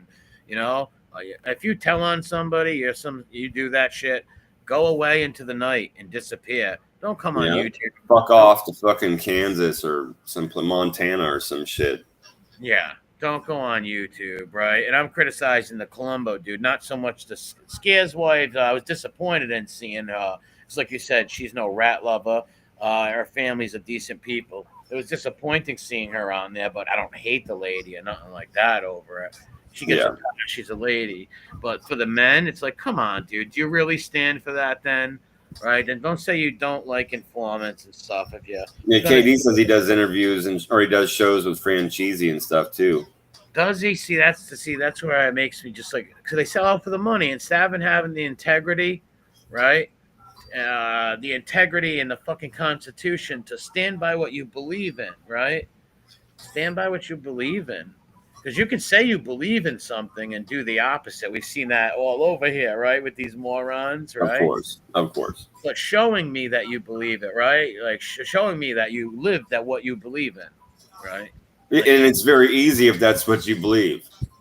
Yes, that's very just easy. A natural way of going about, your everyday, bro. It's like how many times like breathing to you if that's the way you feel about something. Yeah, for example, how many times people wanted me to debate these informants, and I could have set up debates with a few informants. Of course. They say, hey, drop the link. They wanted to argue with me and shit. I've been in your chats when that's happened. Yep. Yeah, I could have. Jimmy tried to befriend me, Calamandria. He tried to befriend me. I remember Marie. Yeah. Marie is funny. Marie make Demi laugh. Ha ha. Yeah, because when he was, I think his name is Marie. I'll never forget. I remember seeing that shit when it happened. Yeah, Marie. When he was fighting with Aledo in the beginning, we were gassing Jimmy up in comments like, "Yeah, rat versus rat, you're gonna win, Jimmy." And I don't know, for some reason he thought I was his buddy. That was weird. And then he came in my chat. How you doing, Ray? I'm like, what are you doing here, rat? Leave. Get out of here. I fucking blocked him. And he took it mad personal. He wanted to come. He said he would eat my ass. He was going to put a bullet in my head. He's threatened me over 5 times on here. Never once did I call the cops or get fucking scared like these other little bitches have done on here, ferrying people 20 states away, or even if they were state away or in my state. Yeah. Rat gonna fucking tell me they're gonna do that. Fuck you, buddy. I don't come out here and threaten people or try to fight people, but if you say you're going to come to my house, that's not going to go well for you. And it's pretty stupid to say that. And if you were really serious about it, you wouldn't be saying it. You'd be doing it. But when you do have a YouTube channel and you tell stories, right, and you threaten people and don't follow through, you lose people by doing that. So he hurt himself big time. He's stupid. Yeah. The helmet, she jumped in the sandbox. He should have listened to Sammy the Child Killer Gravano. Oh, he jumped into bed with full-blown fucking mob groupie e-beggars. That was a dumb move, too. Jumping in bed with them and in the sandbox. It was all part of that same sequence of actions during that time. Yep. Yeah, bad move jumping in the sandbox with me and in bed with them. That hurt him big time. And the Tommy Karate lie buried him. Shout out to Rob Rosso. And all the videos I did and others did. Other channels. Absolutely. Many channels smashed on him and helped us with that. Shout out to We Push Back too. Don really took a bite out of those stool pigeons with his website. If nobody's gone to the website, go check it out, wepushback.com. You'll find everything you need to know. It's a treasure trove of information on these stooly rat bastards on YouTube fucking with people. And I was so happy when he made that movement, because here's why. It was only my channel on there, right? I was just my channel on there going after these rats in a funny way, using their words against them, shit like that. And then when that website came along, I had that to use that. I got information off it, and all these people who came on YouTube fucking with people, now they're on that website where people can if you want to make a video on the stool pigeons, you can go to the website and get all the information on these informants and do a video on them. So that was just ingenious right there. That's why I still support that movement to this day and always will. Because you know why? Just what we were talking about earlier. That's what I believe in. Even if I didn't like the guy who made the movement, right? If I didn't like them, I thought he was an asshole, whatever, I would still love that website and that movement and promote it, right? Because that's what I believe in. Stop it and bastards coming on here lying and shit like that. If you're some rat out in the bushes nowhere, I don't care about you. But if you're on the internet trashing people that you put away, making lies up, acting like it, talking about how. And most important, right, doing it all for money and like trying to write books full of lies or do interviews full of lies, all Gene of that. Borello beating these women. Shout out to the Skinny Malino channel. It's bad enough when you don't just disappear, as you put it, like into the sunset, but it's a totally different thing when you go on and start slandering about the people that stood the fuck up and you're trying to profit off of it. That's a totally different. You're a fucking piece of shit, and it should be against your agreement with the government. You shouldn't be allowed to do that shit. Shout out to the skinny guy and Little Snuff for bringing that woman on, and shout out to her for exposing. And stay away from exposing O'Gene Simpson Borello as the woman beater. Yeah, that's what I would tell those guys. Big up to him for the Borello stuff, but stay away from Don't talk to mob hump. Stay away from that guy. Leave the fucking mob hump weirdos alone. Stay away from them. Yeah, that's a bad look right there. Because these are the guys who actually are fucking doing damage by putting lies out there, bringing the rats on, helping their channels. He builds rats' channels, so it's like you're fighting a war, but you're also giving them weapons while you're fighting a war. Yeah, literally tells his fucking chat to go and sub to rat channels. Yeah, that's disgusting. Right. That's the shit I don't understand, and I don't respect. Gives them information and stuff like that. Like, take Borello, for example, right? He's smashing on Borello. Meanwhile, Borello's in an interview going, "Oh, look, I just got another message from my guy. I told you, Nate, dude's like always hitting up. That's my guy, yo." Yeah. Well, why are you talking to him? Why are you talking to Nate Dude? He's fucking talking to Borello, the guy you're having beef with. What's going on? That's weird. But here's what's going to happen. Spanky probably told them he would never talk to a rat again, but that's still, you don't do that. But because Spanky, here's what I told you about Wise Guy Humps. Wise Guy Humps will love their rats, right? But if they can give a rat up for a stand-up guy, they will, right? But they'll still probably deal with their rats behind the scenes, right? Because that's what Spanky does. Yeah, I don't know why the fuck they would ever shout that fucking guy out or blink his thing. That is ridiculous. Ridiculous. I know. And people tell me, well, the one guy knows who Nadeau is. I go, right. So that's double the reason. Not to do it. Why are you telling me that like it's an excuse? You're just doubling down on what I just said to you. If you know who the fuck the guy is and he is a scumbag, then don't talk to he is a scumbag. No, there's no excuse. Fuck. The only excuse would be he don't know who he is until he does, right? Don't tell me that shit like it's an excuse. Oh, he knows him. Well, good. If he knows him, tell him to fuck off. Yeah, if he knows him, he should be running away from him. Because maybe some people look at this as just a business then they really don't care about, the real cause of. At the end of the day, a lot of the people don't fucking care. They want to hear the stories from all of them. Yeah. They just want to watch. They don't fucking care about the moral and value in it. Most don't. There's only a few of us that do. A handful of people. Most will do anything to get fucking a little bit of clout on make a few bucks or whatever, right? And it's great making money, right? But not when it costs you your integrity or dignity. No doubt. Damien, are we keeping you awake, sir?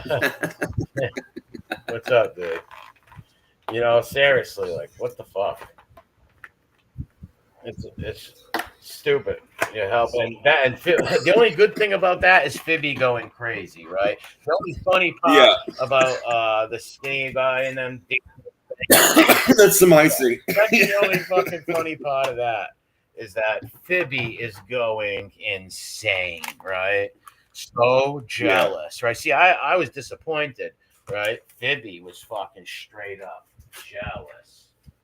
He had the biggest crush on that dude.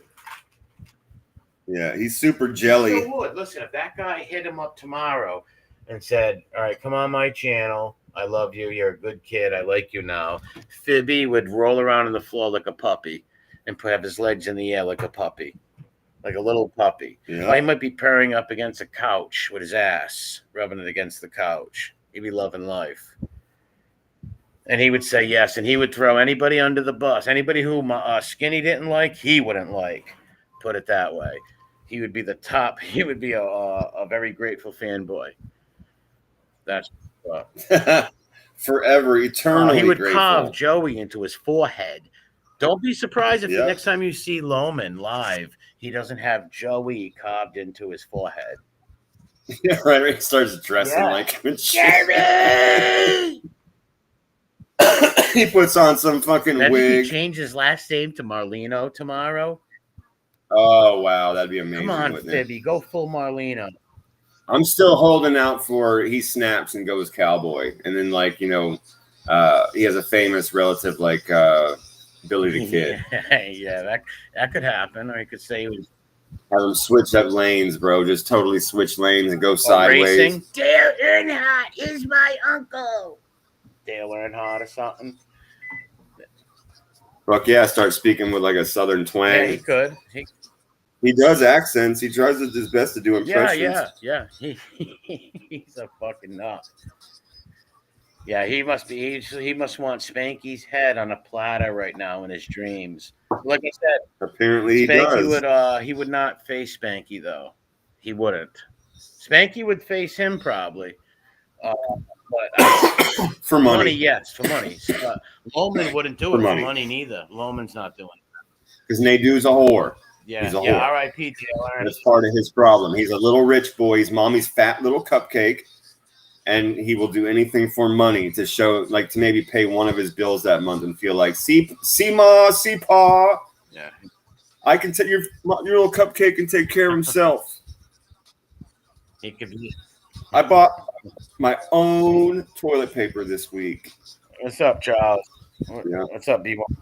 Don't worry about that dish detergent. I got it. Yeah, Secret Mafia grandson. I got dish detergent. Dale Earnhardt, R.I.P. is right. Earnhart was great. He could be. He could say an astronaut.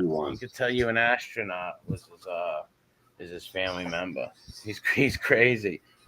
I'd like to see him go get like a rat, like Cujo. Remember the movie Cujo when he got bit by the bat? Of course, Let's say yeah. Phoebe is down in the sewers in New York and he's fornicating with a mouse, and a bat bites him in the ass while he's up in the air, right? And Phoebe goes rabid. Or licking some poor lady's And toes. one of the other, pantyhose, whatever. Phoebe goes totally Cujo and goes and like attacks Spanky. That's possible too. Yeah. I'd love to see him snap. Yes. It'd be amazing. Like a rubber Yeah. band. Oh, Spanky walks out of his house and he stabs Spanky with a screwdriver in the neck, screaming Joey or cheesesteaks. Or even scarier, just not saying anything, just staring at him while he beats him with a hammer or some And shit. then he R's his corpse. You know why. You And know then he why. grapes the corpse. Yeah. Grapes. Yeah. Well, that's what he'd be doing is one of those. Yeah, he'd be one of those subway people we catch on Trash on Blast. Oh, yeah. Down there in the subway, licking people's toes and like banging dead people and emptying their pockets and Well, he's got shit. so much anger towards Spanky because of the cheesesteaks and the views. Because his, like I said, Or just keep him in the his sewer. Mob Hump channel dwarfs Phoebe's. And he started way after Phoebe Yeah. was like 10 years in, still struggling because getting caught in the lies, all shit we're talking about. Spanky, it took him a few years, and he built his Hump channel up into a channel that gets a lot of views for these Hump channels, right? Way more than Jeff does, Jeff Lohman. And that kills him right there. That kills it too. But the worst is He invented the this worst shit. is, like you said, the Joey thing, the cheesesteaks. When Spanky eats cheesesteaks, Phoebe cries. Every time Spanky eats a cheesesteak, an ugly man cries. It erases his entire Philly's tale, bro. We've talked about this when his story gets challenged in any way or his fucking fantasy gets shattered around him. That's how he's going to react. He's going to lash out and totally wig, bro, because it crashes his daydream. Remember, he knows all the guys on the street. He goes into all the Mafia bars in Philly, bro. They keep him on the word, yo, and they don't like Well, the Joey. song pops on. Motown Phoebe, you're the one. I can't sing it. Remember Boys to Men, Motown Phoebe? Of course I how'd do. it go? Motown Phoebe, I can't think of Motown Philly back Motown again. Phoebe back again. Doing it for a little East Coast swing. Yeah. Mob Hump style. Phoebe view. There you go. You do Gangnam Style turn into Mob Hump style. Yeah. Now we just have to learn Korean. Yeah, he's having it rough, especially if he's going on there making threats on there. He might have like 4 people fooled, Gorky, like, and a few other virgins fooled that he like comes from this mafia family and he broke into houses up Federal Hill. I guess, bro. I don't see. Yeah, I mean, there's got to be a few people out there that believe him. A handful. That's about it. Well, that's why he lost. He should have way more subs and views than Spank. He's been doing this for 10 fucking years. He loses people every time they find out his lies. He loses some people. That's what happens. Speaking of people that probably believe him, did you see the video where they were actually showing the guy that was co-hosting his show with him? Gorky? That retarded guy with glasses. That was Peter Griffin. Yeah, his. Oh, okay. He's sitting on the edge of a fucking bed in an empty bedroom. It was probably next door to it was probably in a hostel next door to JC. That was an empty room, like a little thin hospital bed. The dude's wearing a white tee. I'm like, are you in a are you in an old nursing home or a mental hospital or what's going on right now? Yeah, that's Peter Griffin. And the dude's like bouncing around and shit while he's talking and barely making sense. He's got ADD bad, real bad ADD. He got something. Yeah, he's totally fascinated by Fibonacci. He's the Scott Thorson. He's a straight suck at life loser. Listen, that guy. You know who Scott Thorson is, right? That was Liberace's twink, who lived with him for years. He said he was his son, but he was this pure twink. And that's what he is. He is Fibonacci's Scott Thorson. He's totally pro-Fibby on everything. Even the gun, even the suicide attempts, he believes. He believes that kid put a .45 Magnum automatic, loaded. Well, I'm sure he does. I heard him fighting for him and defending him in a very, very, very, very nonsensical way. It was odd, and it was very simpish. Very. Yeah, he would totally blow Fibby while he blow the old artist. Yeah. He is out of his mind. 100%. He'd be on cleanup, maybe. He looks like Peter Griffin, and he's fanboyed out. He's definitely fanboyed out. There's no doubt about that. That's what I asked him a I've bunch been of talking times about. if he would debate me, come on my channel. See, now I won't talk to Fibby no more because I found out Fibby's a rat, and he told on people. There's his paperwork of him telling on his friends when he was like 25. So I won't ever speak with Fibby, but I would debate Gorky on the Fibby stuff. That would be a bloodbath. Oh yeah. The guy is a total very, very, very, very low IQ. He has the IQ of a tree stump, as I often say. The guy is very, very, very dumb. I also got to reach out to Jarrett Ham for a future interview. Yeah, he's always a good wish guy I to had talk Bad to. is with me still to do it. He was he knew a lot about Fibby, him and Jane. I haven't seen them around. They were experts. They were like Fibbyologists, right? They knew everything about Loman, all his lies. They had every lie pegged and fucking buried. Yeah, I haven't seen Jane in a little while. Yeah, that's true, actually. Yep. Yeah, that was funny shit. When we brought Jarrett Ham on there, and he showed his yearbook. He showed two yearbooks, and right with Tommy, what's up, man? Right where the kid was from. Yeah, I know that movie with the wigs and all that, and the Elvis thing are two of the gayest things I've ever seen in my life. Yeah, well, even Common Simp and them caught him with the fake fucking DNA test. I know that was obvious too. I was breaking that down for everybody one night when I went live. And he was trying to say, I think, and you and I talked about it too. It's ridiculous. He tried to say he did it because of the fuck with people. No, you tried to pass that off as your own, stupid. Yeah, you can grab a picture of just about any type of result you want off the interwebs right now. It is not hard. No. They found it. And he literally took off he cropped the entire information part off for no reason, right? Because you already have everybody knows who you are. They know your real name. They know where you live, basically. If you wanted to cross out your address, I'll give you that. But he literally took off the entire part of the page that had any info on it whatsoever and just put up this random fucking result. Yeah, well, he stole it off some kid's thing. They found out. Yeah, we got it from Reddit. Yeah. That's it. Yeah. And all he had to do was do a Google search, then click images, find one that he liked, click on the image, and it'll say, take me to website. And he went right to the website and he downloaded the picture he wanted. And then he cropped all the info. I also found, you know what I found on him? The story about the grandmother being a bootlegger. One of my friends found the original story where he got that story from. It was about a woman from Detroit.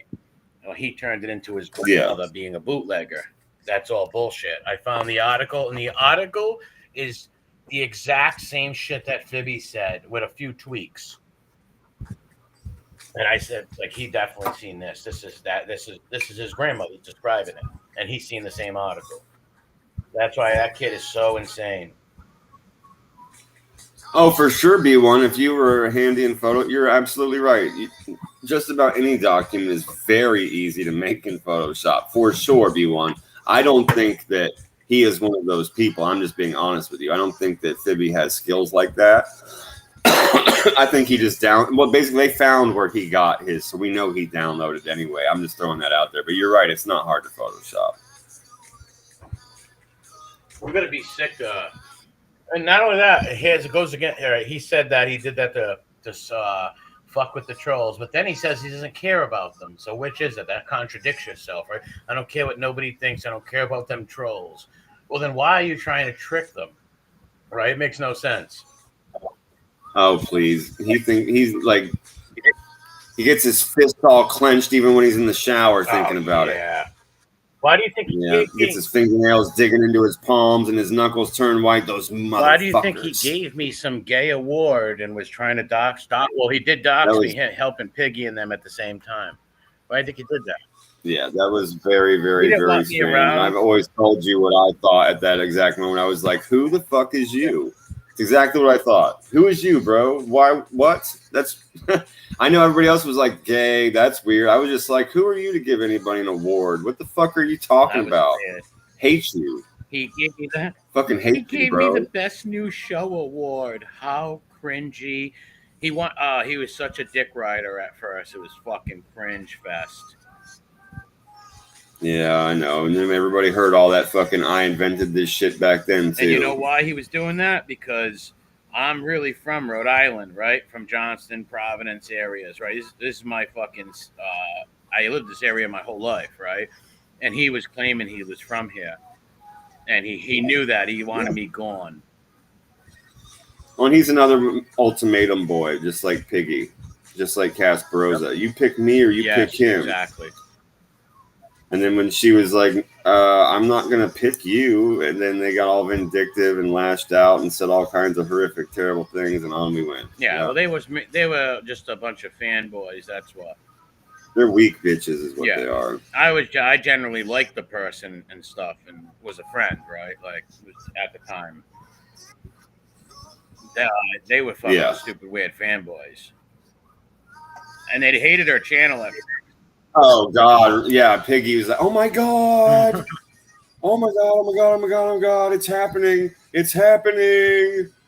You'll never guess who I'm on the phone with right now. Holy shit!" Yeah, that guy's a total fanboy. But he got kind of fucked up by the dad. Some of that is very, very deep seated. That mob worship is very deep seated in him. That worship of other men. It is very, very deeply ingrained in him by daddy. Yeah, when you take a kid 8 years old and you're going by and telling them these are mob clubs and you're pointing at them, that's gonna fuck a kid up for sure. He even admitted that. Yeah, and then take him down in the basement, have him shooting with a BB gun pictures of goddamn Sammy the Bye. Yeah, that's super weird too, man. I'm saying, yeah, and then you got an aunt that fucks them all or tells you that she does and like gives you weird bullets and pens. Weird shit. Pocket full of pens, yo. Mauri's wigs. Weird shit. But there's a lot of those people out there. Yeah, it's gonna fuck you up, bro. That shit's deep seated. He's fucked. But he's not just like an anomaly. Like, there's a lot of those guys out here, man. And there's a lot of them. He's just the most oddly shaped and weak. He's got a YouTube channel. I'm talking about like in the chats up. There's some sick people, man. Look at Tranbo, right? Like, oh, I know. Yeah, he's another weird poser. What they do is they befriend her. Here's why: because in this genre, her name is currency, right? Like in a way, just these fanboys. Well, the last name she chose to use is currency. So these fanboys know that, and they probably go tell people their cousins with her or something, or. Oh, just even the ones that just are able to say we're friends. I talked to her in the chat. Yeah, that gets them off. That gets these fanboys off. They're sick. Of course, bro. A lot of them are at home Donald Ducking it through the show. Oh yeah, hell yeah. 100% Donald Ducking at home on the couch listening to the show. Yeah, quacking all day long. In the morning, get your coffee. Like, to their wife, you'll never, in a million years, guess who I was actually talking to. You're a weird beta fucking freak. Should really consider hopping off of something high, doing the world a favor, make it a better place. Silo is a fan of version of Lester Diamond. Yes, he's so much like Lester Diamond, that guy. 100%. Creepy scam artist, liar. Can't help lying. That's why both of them, Fibbins and Tramp, those guys are compulsive liars. They can't help it. They're compulsive liars. They can't help lying. Like if you ask them, "What'd you eat tonight?" and they say lobster, they ate crab. They're lying to you. Oh yeah, it's gonna be whatever. Right, a straight up lie. Or with Fibby, it's gonna be whatever he actually did daydream about. You might get the truth about what he lied to himself about, which is weird and twisted, but true. Yeah. Be watching him sit there eat fucking mashed potatoes out of a butter container from his social worker like Dubsy, and he'll be like, "Oh, I had a pizza. I was in this restaurant. I was hanging out with some guys from the street. I'll give you the word on the street later. They don't like Joey." Yeah, like what a retard. You know, the retards wanted to set up a fight. Now they don't want to set up. They're all liars. They're gonna set up. They're just weird liars. Who would even go and take them up on that offer? You know, Remember when Trambo tried to pull that shit and he was put together that fake contract, that Fugazi fucking contract? It was like written by a 3-year-old. It was too funny, bro. And then he didn't even use anybody's real names in the contract. That guy is such a brain dead he is mook. the biggest mook. His face, his head looks like Easter Island head, an Easter Island fucking head. It does. It does look like an Easter Island head. Chin. It has the features. He's got the Habsburg chin, which comes from inbreeding. Google it, people. And he just can't stop lying. That one video where he was like half naked in sandals, threatening a 15-year-old. Standing in the dirt on the other side of a broken shower curtain. That shit was the classiest thing ever. Remember he was talking about, you know who my father is? No, your father knows. You know who my friends are. My friends are. What up? And all of a sudden you hear, did you just fucking spit on me? What's wrong with you? He's a spitter. Yeah. Too funny. That guy's a fucking piece of trash too. We're really surrounded by shit. I'm telling you what. Oh yeah. Yeah. He even that the wig wearer made fun of his dead child and shit before too, and all kinds of shit. Put up his and he bows and kisses his ass. Of course he did. I never seen people. How are you scared of someone on YouTube, man? I have no idea. You know, like literally. Especially those people. Yeah, they're not even. Like straight up weak motherfuckers, man. Yeah, nobody even watches these fuckers, man. Why would you? I don't know. These people are stupid, man. Stupid. Lester Diamond. That's a funny one. That is a great call right there. He's a total sleazeball. What was that pop from the town? I put the hook in her, doped her up, nice and proper. That's what he does to his wife. All dopes her up with pills. He's a sick dude. That's why they were talking about surgeries, remember? They got all these surgeries but plates in their necks. It's like, what the fuck? But you're at a fight, you're at a boxing match. Yeah, right. Who's going to come out of surgery and the next day go to a boxing match with bolts in your neck? You're staying home. Of course.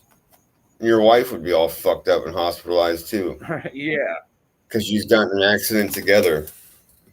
But then he said his wife was near the fight, watching the fight and shit. I was like, why would a woman who just got out of surgery with bolts in her neck be near a bunch of people? Well, he's sitting there with a full head of hair too, telling us he had bolts in his neck and he also had a bunch of staples in his head. Yeah. It's like, well, from where I'm sitting, I can see your head and I don't see any of the staples and you're not showing them or the bolts in your neck. I can see your neck. And he loves showing. You definitely have a Frankenstein-esque neck, but there's no bolts in it. I can see them. And he loves showing off things. Remember he showed his neighbor's cars or something, right?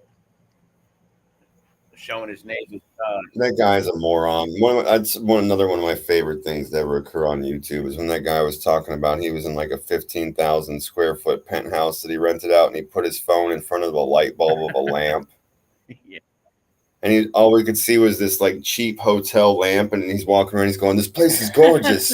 It's beautiful. There's a veranda and a kitchen. I tell you, if you were here, it's amazing." And all you could see is this lamp the whole time. I said, "This motherfucker right here, holy shit!" Yeah, that's sick. Yeah, and then the stuff with Gigi, how he was gonna fly him around and stuff. Because people forget, me and Gigi talk.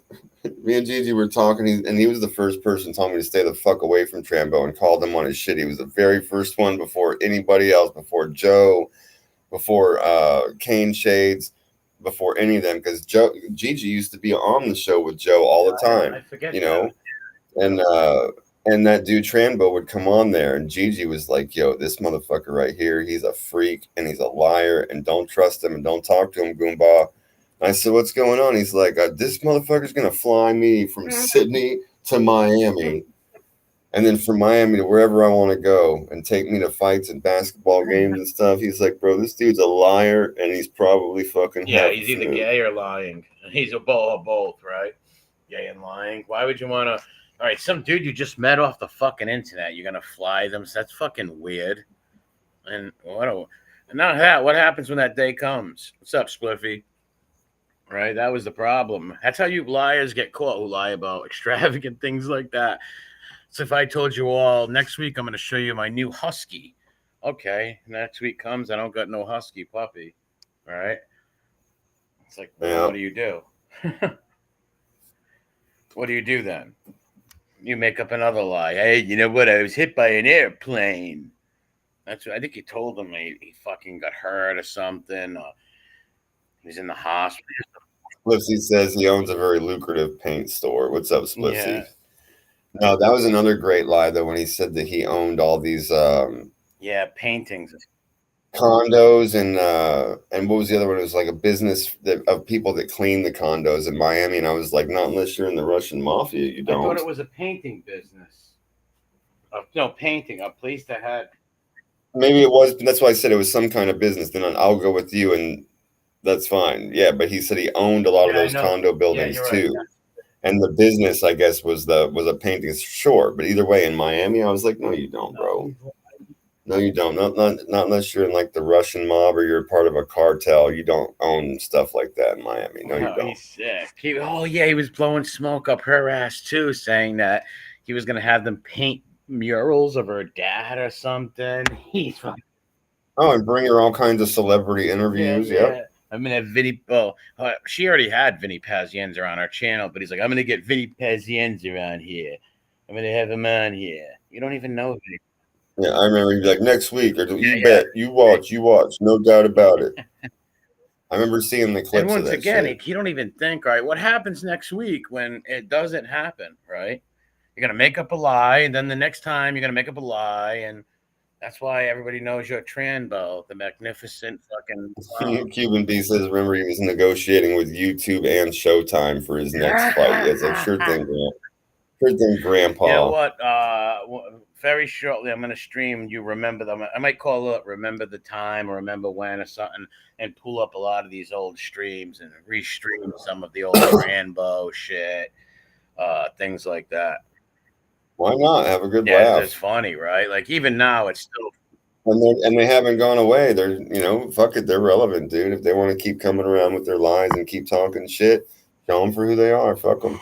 Yeah, it's funny. And how can you? Like, I don't even know how he has the balls to even show his face after lying so much and being. I don't either. I share that sentiment, bro. I don't know why he ever came back. Yeah. Like, dude, you just caught in all these lies. Even Angel caught him. He was so thoroughly outed in every possible way. Even Angel caught him in the lie and says, "Well, here's the voicemail, and there's you saying it." And he ran away and stuff, and then paid people to attack her and the whole shit. And now they're friends again because he comes with more money. Yeah, that's exactly. You're right. He did the same thing all the rest of them do. He ran right to the enemy. Yes. If I can't be your fanboy, I'm gonna be your enemy. Yeah, and in that case, I mean her enemies. Right. Exactly. That's exactly who he went to. He was talking to. He was even talking to the Ripper. Forget about it. Yeah, he was bending over for me. He took his ass too. He took He ran straight to those chats and just started talking shit about everybody right along with him. Yep. Yeah. If I can't. I couldn't believe he came back. I couldn't believe it. He was even with Purple Nose, remember? And what's his face? The diddle guy, the fucking Deadly.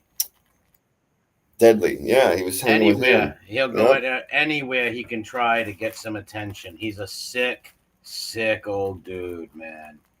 That's one sick old pup. Yeah, he was hanging with Deadly and fucking Purple Nose. Yeah, he that's what he told Purple Nose. And Chunky Chunko Zach Morris that he was going to buy them Oasis shirts. Oasis belly. That's right. And then to go with the tickets. He bought them. He said he was going to buy them shirts because he was going to take them to the concert. Yeah, they believed him. Now, if they went to that concert, they would have both been graped and chopped up into little pieces. He would have ate them or something. Woke up fucking game. Yeah, exactly. a Chuck and Larry situation. Yeah, but how do you believe this guy? This is Tranbo. People like you who they made videos on and called him out on his lies for a year. How do you believe? Yeah. Oh, yeah. Even worse, right? You show up to go to the concert, you wake up in a bathtub full of ice, and he sold you to some dudes he owed money to, and they took your kidneys. Your kidney is on its way to Pakistan right now, pal. But my point is, how the fuck do you believe he's going to buy you that? The guy's the biggest bullshit around here, and you know that. As soon as he told you that, you should have said, Tranbo, I like you on my show because I have no dignity, but don't tell me you're going to buy me something because you're not. Like, stop it. I'm telling you, kid, I want to get you in that little fucking Oasis shirt, like Scott Gallagher. He's a sick fucker, man. Yeah, boy. Yeah. Oh, for sure, Katie. They've always been lurking in the background. Yeah, no doubt about that. We've always said that. We always know that they've been watching and stuff. Some of them are probably watching right now. For 3 years. You could think those are the biggest dick riders, weirdos. For 3 years. All they've been doing is just watching everything that we do. It's weird. And we don't pay them a time of day. Might make fun of them a little here and there, but you never see me titling their goofy ass names, doing videos on them. They're clowns, especially sex offenders with sex charges. If you got sexual charges on your record, I don't want to bother you. Heather Diane says, wasn't Silo really rude to Angela? Yeah. He doxed her, right? No, that's not the woman he doxed. He doxed somebody. He gave out a number to some woman. Yeah. Okay. It wasn't Angela, though. I don't know what he did there. He might have yelled at her or threatened her. He threatened NB. He said he was going to have guys kill her or beat her. Oh, I know. I remember that pissed me off. I gave him a little lashing for that one. I was like, dude, why are you threatening women, you coward? You coward. Yeah, I gave him a little lashing for that one. Who threatens women, man? Well, you know what? It makes sense. Look, like friends of alike. Show me your friends, I'll show you what you are, right? Look at all those guys on panel. They all threaten to hurt women on here, sexually or physically. Yeah, he told her nobody could protect her, keep her safe, and all that shit. He talked about her daughter. Yeah, dirty mother. Yeah, I remember. Fucking retard, that guy. He's just he was lashing out at Joe and BK, and Kane at the same time, though. Yeah, so it was all garbage. That dude was just lashing out because he was outed. Yeah. Yep. He was mad. Yeah, and they all attack women. Yeah, every one of them. Every one of them. You look at that ugly guy, Sailor, that guy, that ugly bastard, all of those dudes. Talk about another one of the gayest things I've ever seen on YouTube. Is that guy singing that song, like doing the karaoke stuff in his hat, in his little shirt. Well, his family, I think he said it one time. I think his grandparents were like first cousins or something. So that would make a lot of sense. Inbreeding on his family. That would make a lot of sense. His family tree doesn't fork. He's not all there. You can see the way he looks in his eyes. You can look at him and see the illness. Yeah, he's got like a squished up little Bluto head. Yeah, he's one of them. But yeah, him in that hat and that shirt while he was doing the karaoke stuff, that was some shit right there. That was some shit. Was super gay looking. Why would you ever do such a thing, and why would you ever show anybody said things? He's at night. He probably bury that one in your vault. Better keep that one on your fucking SIM card, bro. At night he probably dances and does that with his fucking blow up doll. Oh, tucked back, fully tucked. Tucked is a must with him. He also, absolutely. He also is one of the little Ripper whores. Wouldn't surprise me for a moment if he's been with the Ripper. But here, I'm going to remind everyone my philosophy with the Ripper is it's a reverse grape with the Ripper. The Ripper is going to make you do him. Yeah. That's the thing, right? So if you're with the Gripper, the Ripper, you really don't have to worry about getting penetrated. He's going to make you do the penetrating. How much Viagra do you think Harold has to take? if he's awake and he doesn't just get Cosby'd. Cosby'd.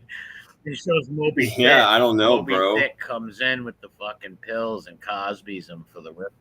Yeah, man, gives him a pudding pop that's laced with fucking Viagra and some kind of knock you out stuff. Yeah, yeah. I know you're gonna defile my body, but at least I won't. Because be he doesn't awake. love that woman. No way does he love that woman. He made that. He made that course lady not. go to. He doesn't love any woman. He is gay. Exactly. He is lit, and I'm not joking right now. I'm not even being facetious. I don't care if somebody's homosexual. I don't. I've always said that. I have friends that are fucking gay. I have no problem with that shit. But he is obviously a homosexual. But he should love her as a friend. Period. He should love her as a friend and not make her go to the police stations and say she has diarrhea and shit and involve her in YouTube harassing people, you know, and then obviously you fuck with people's families, they're gonna make fun of your fat wife. Bro, it's like the oldest tale in the entire world. I mean, scumbag dudes like that have done 20 years in PC as a rat with a wig on. They're gonna take advantage of women. Number one, they need a beard for certain situations, and number two, guys like that always just live off of ugly fat women. Yeah, that's what they do. It's literally like a thing, right? It's a thing. Before that, he went couch surfing USA. Before that, oh, bro, I bet it was Craigslist ads and Diddy League for like ever. He even went to a gay halfway house because the prison knew he wore wigs and sucked dick. It wasn't a big, you know what I mean, like a big secret. Yeah. That's why they sent him to a place that was gay and trans friendly, because this was a dude that fucking wore wigs and blew dudes. Yes. Look at his obsession. He wants so bad have relations with me sexually. He is definitely gay for me. That dude, 100%. Yep. He has absolutely just had you fucking ravage him in his daydreams, bro. Oh, that's gross. But it's true though, without a doubt. It's true. Yeah, you didn't do it. You I'm didn't just do in it. the dream. It's his sick fucking paranoid mind. But it's 100% true. He has absolutely envisioned himself in his little red dress getting fucking pounded the fuck out by just about everybody he fights with on YouTube. 100%. Did you see he went and got the hashtag hat just like I did? He started talking about. No, I did not see that. No, he started talking about like history and stuff. Like he started just copying in a very generic way of kind of shit that I do, like jokes and terrible too. He's not even funny. Just terrible at what he does. Yeah, he's fucking diet. He bro. just got lucky and he found a few weak women, right, to bend their knees and help him out. That's it. Even Captain Lou, he'd put a strap on her, boy. You know, he'd ride her right out. He's a sick puppy. Her big old fucking linebacker shoulders. Yeah. My flow. He'd be into that shit. It's my flow. Yeah, he'd be all about that. Imagine and when he calls her Your Highness, he's put that wide back into He's it. insulting her when he's calling her Your Highness. I didn't realize it. Well, maybe he does. It's ridiculous, right? So patronizing, bro. Yeah, there you go. It's the most patronizing thing ever. Flow, flow, flow, flow. Yeah. And very sarcastic. Listen, Your Highness. Yeah. It's bullshit. Like, are you that stupid? You can't. And not only that, this is the guy who fucking tortured your grandchildren. He put up your daughter-in-law's address, license plates, your fucking kids. Said he was gonna R your kids. What the fuck are you doing on there? You're gonna be like, what the? Bro, the stuff that he said about her daughter, straight up, all that hotel talk and the fucking. It's all slander. Mandingo talk and the fucking Cuban bang bang talk and how he was gonna fucking find that Cuban and all that. It was all horrifically violent and very, very particular and detailed and sick. It was this kind of thing that would come out of the mind of a degenerate woman beater who takes it when he wants, who spent 20 years in PC sucking dick. a deviant, degenerate, disgusting, subhuman garbage Yes, pail. of course. And he, like I said, he put their addresses, license plates. You're sorry, Flo. Okay. Like, you look like a fucking nut. You look like a total nut and weak and insane. What are you doing? And Wessels, I'm just going to call it out again because it made me laugh. I just want to call it the most desperate, low-tier shit ever when he tried being, and he called himself, he's like, I'm going to be Mr. Action. I want to be the Ripper. I'm going to be like him. I'm going to prove myself. Look, I want to be alpha too. I want to be an alpha. They think they're alpha males beating up on women. I'm done playing that shit. I'm going to be Mr. Action. You know this. And want to hear the most sickest thing about that? He's saying that her and me doxed him, which is not true. I never gave his name to know. I didn't know his name. I just had a video. His friend, the Ripper, and Piggy and all them, they went and found out and put his house up and all that shit. I never did that. I never even gave that's who does that sort of thing. And they're very open about doing that sort of thing, and they don't give a fuck. Yeah. They call the FBI on people. These and they tortured his family too. The Ripper did, and he bent his little pink ass over, and his little pink hole got fucking. Oh, and then the Ripper made him peg him, one or the other. Tillicum, absolutely, Tillicum probably pegged Harold. While Harold was pegging Harambe. Dude, he got all excited when he was going to go see Emmy. Oh, he was telling some. He's like, "Oh, the dumb ones always pound the hardest." Yeah, you know, Emmy was wailing his ass behind a dumpster in New York City, sweating. Yep, just pounding and looking around with a blank stare, like, "This is fun, Mister. Why do you think? This is fun, Mister Action." Why do you think that when BK and Joe showed up, the Ripper wasn't there for a half hour? They were talking to Tillicum. Right? They're talking to Moby Thick. The Ripper was nowhere to be found. He was getting pegged by Calamandria, probably. Sweating. Getting pounded in the basement of a Chinese restaurant. Yes. Total pegged. Loving it. No doubt about it. Oh, yeah. He came back walking like a fucking cowboy. Just rode for 5 days. Good boy, Emmy. Good boy, Emmy. I do good, Ripper. I do good. Yeah, baby, you did great, Emmy. I did good. Thank you so much. I put the stick in the wall. I wear black pants, baby. You can't see the blood on my ass. What do you think you could drive a truck up in the Ripper's ass, right? You could park Grumpy's fucking park Grumpy's fucking big tractor trailer up in his ass. It wouldn't even bother him. You could walk around for weeks. No doubt about it. For weeks. You could probably hide Chunky Chunko and Narc in the Ripper's ass, and you wouldn't know. You could sneak them out of somewhere, right? Oh yeah, he'd just hop up. Yeah, he'd hop up and just drown them in it. Yeah, he'd fucking jump up like you're doing a little leapfrog, and they just disappear. Maybe Moby Thick sometimes hides in his ass. Who knows?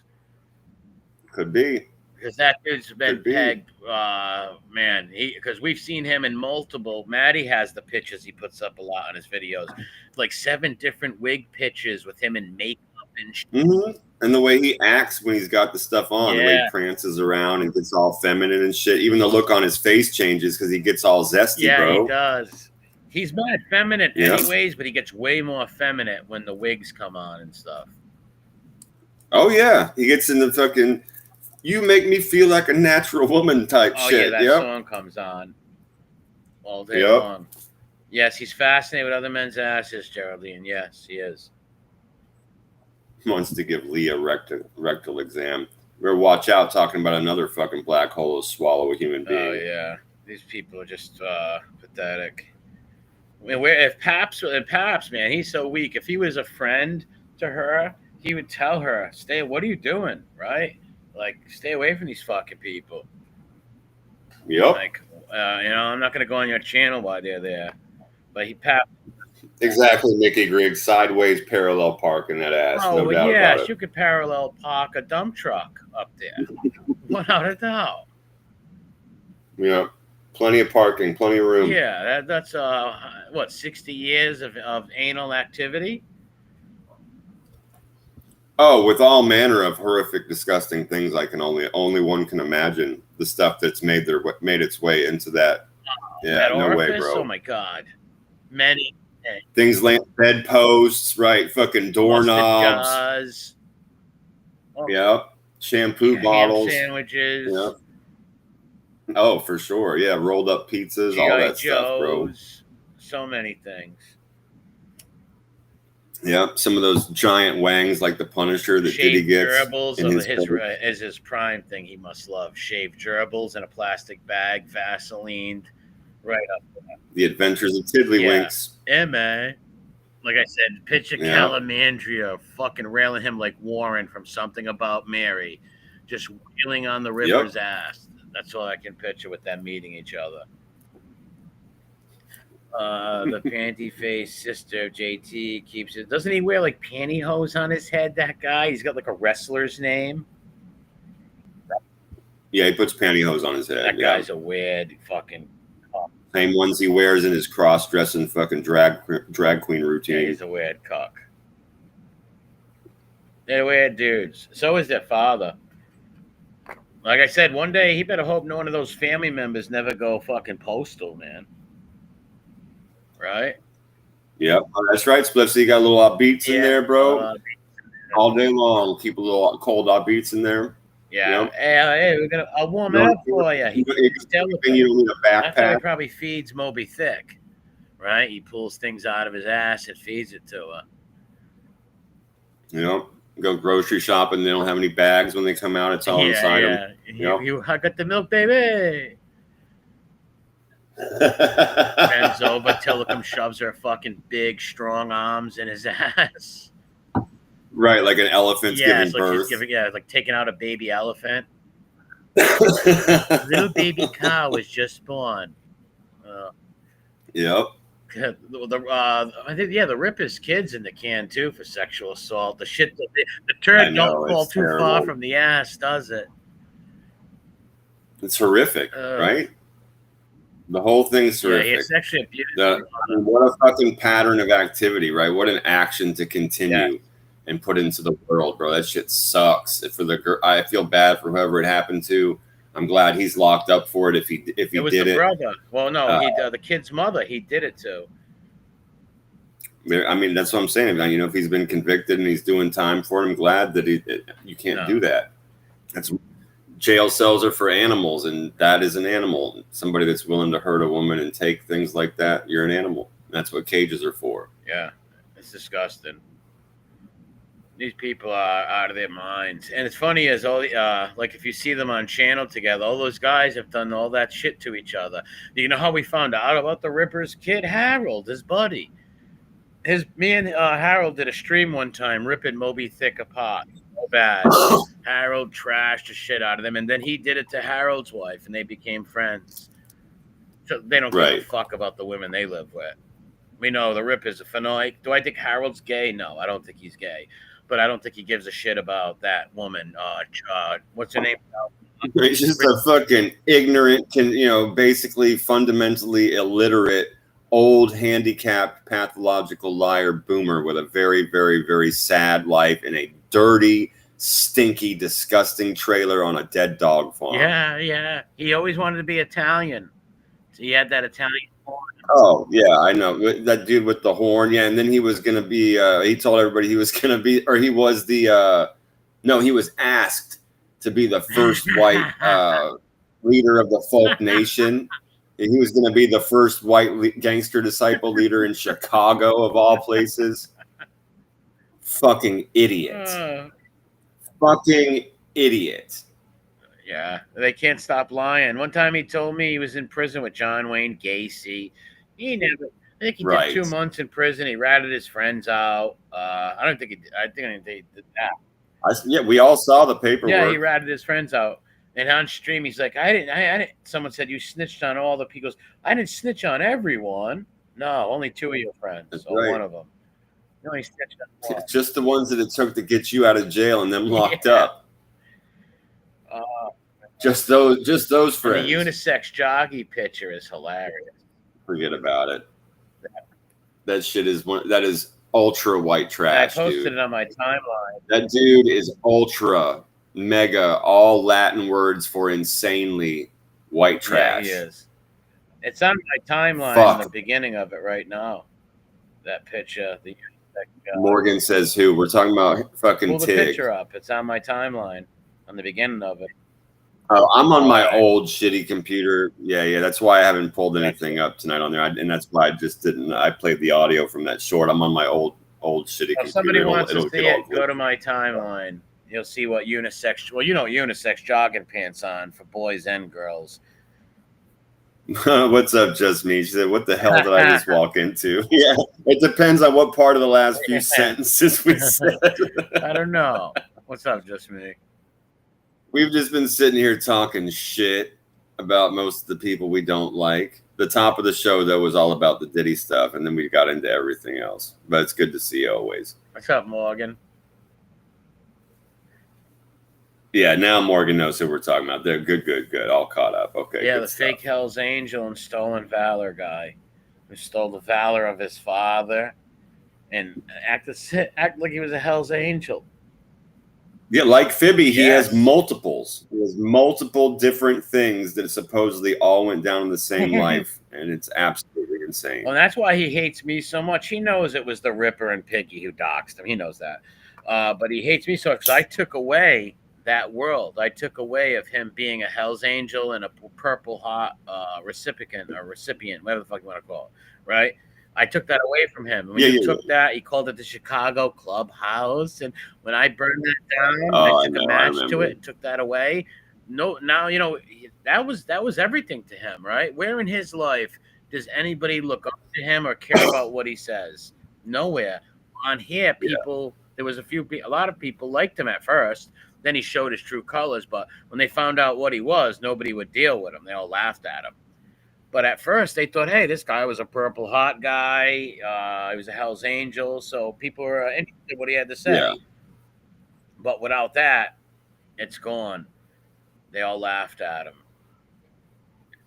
What JS says the Chicago chapter was born 1994. What chapter? Were you talking about the Gangster Disciples, the Folks, or were you talking about the Hells Angels that MRE mentioned? I'm just curious. You said chapter, so I'm leaning towards the Hells Angels, but I'm just curious. The funny thing is he's not even from Chicago. That's the funniest.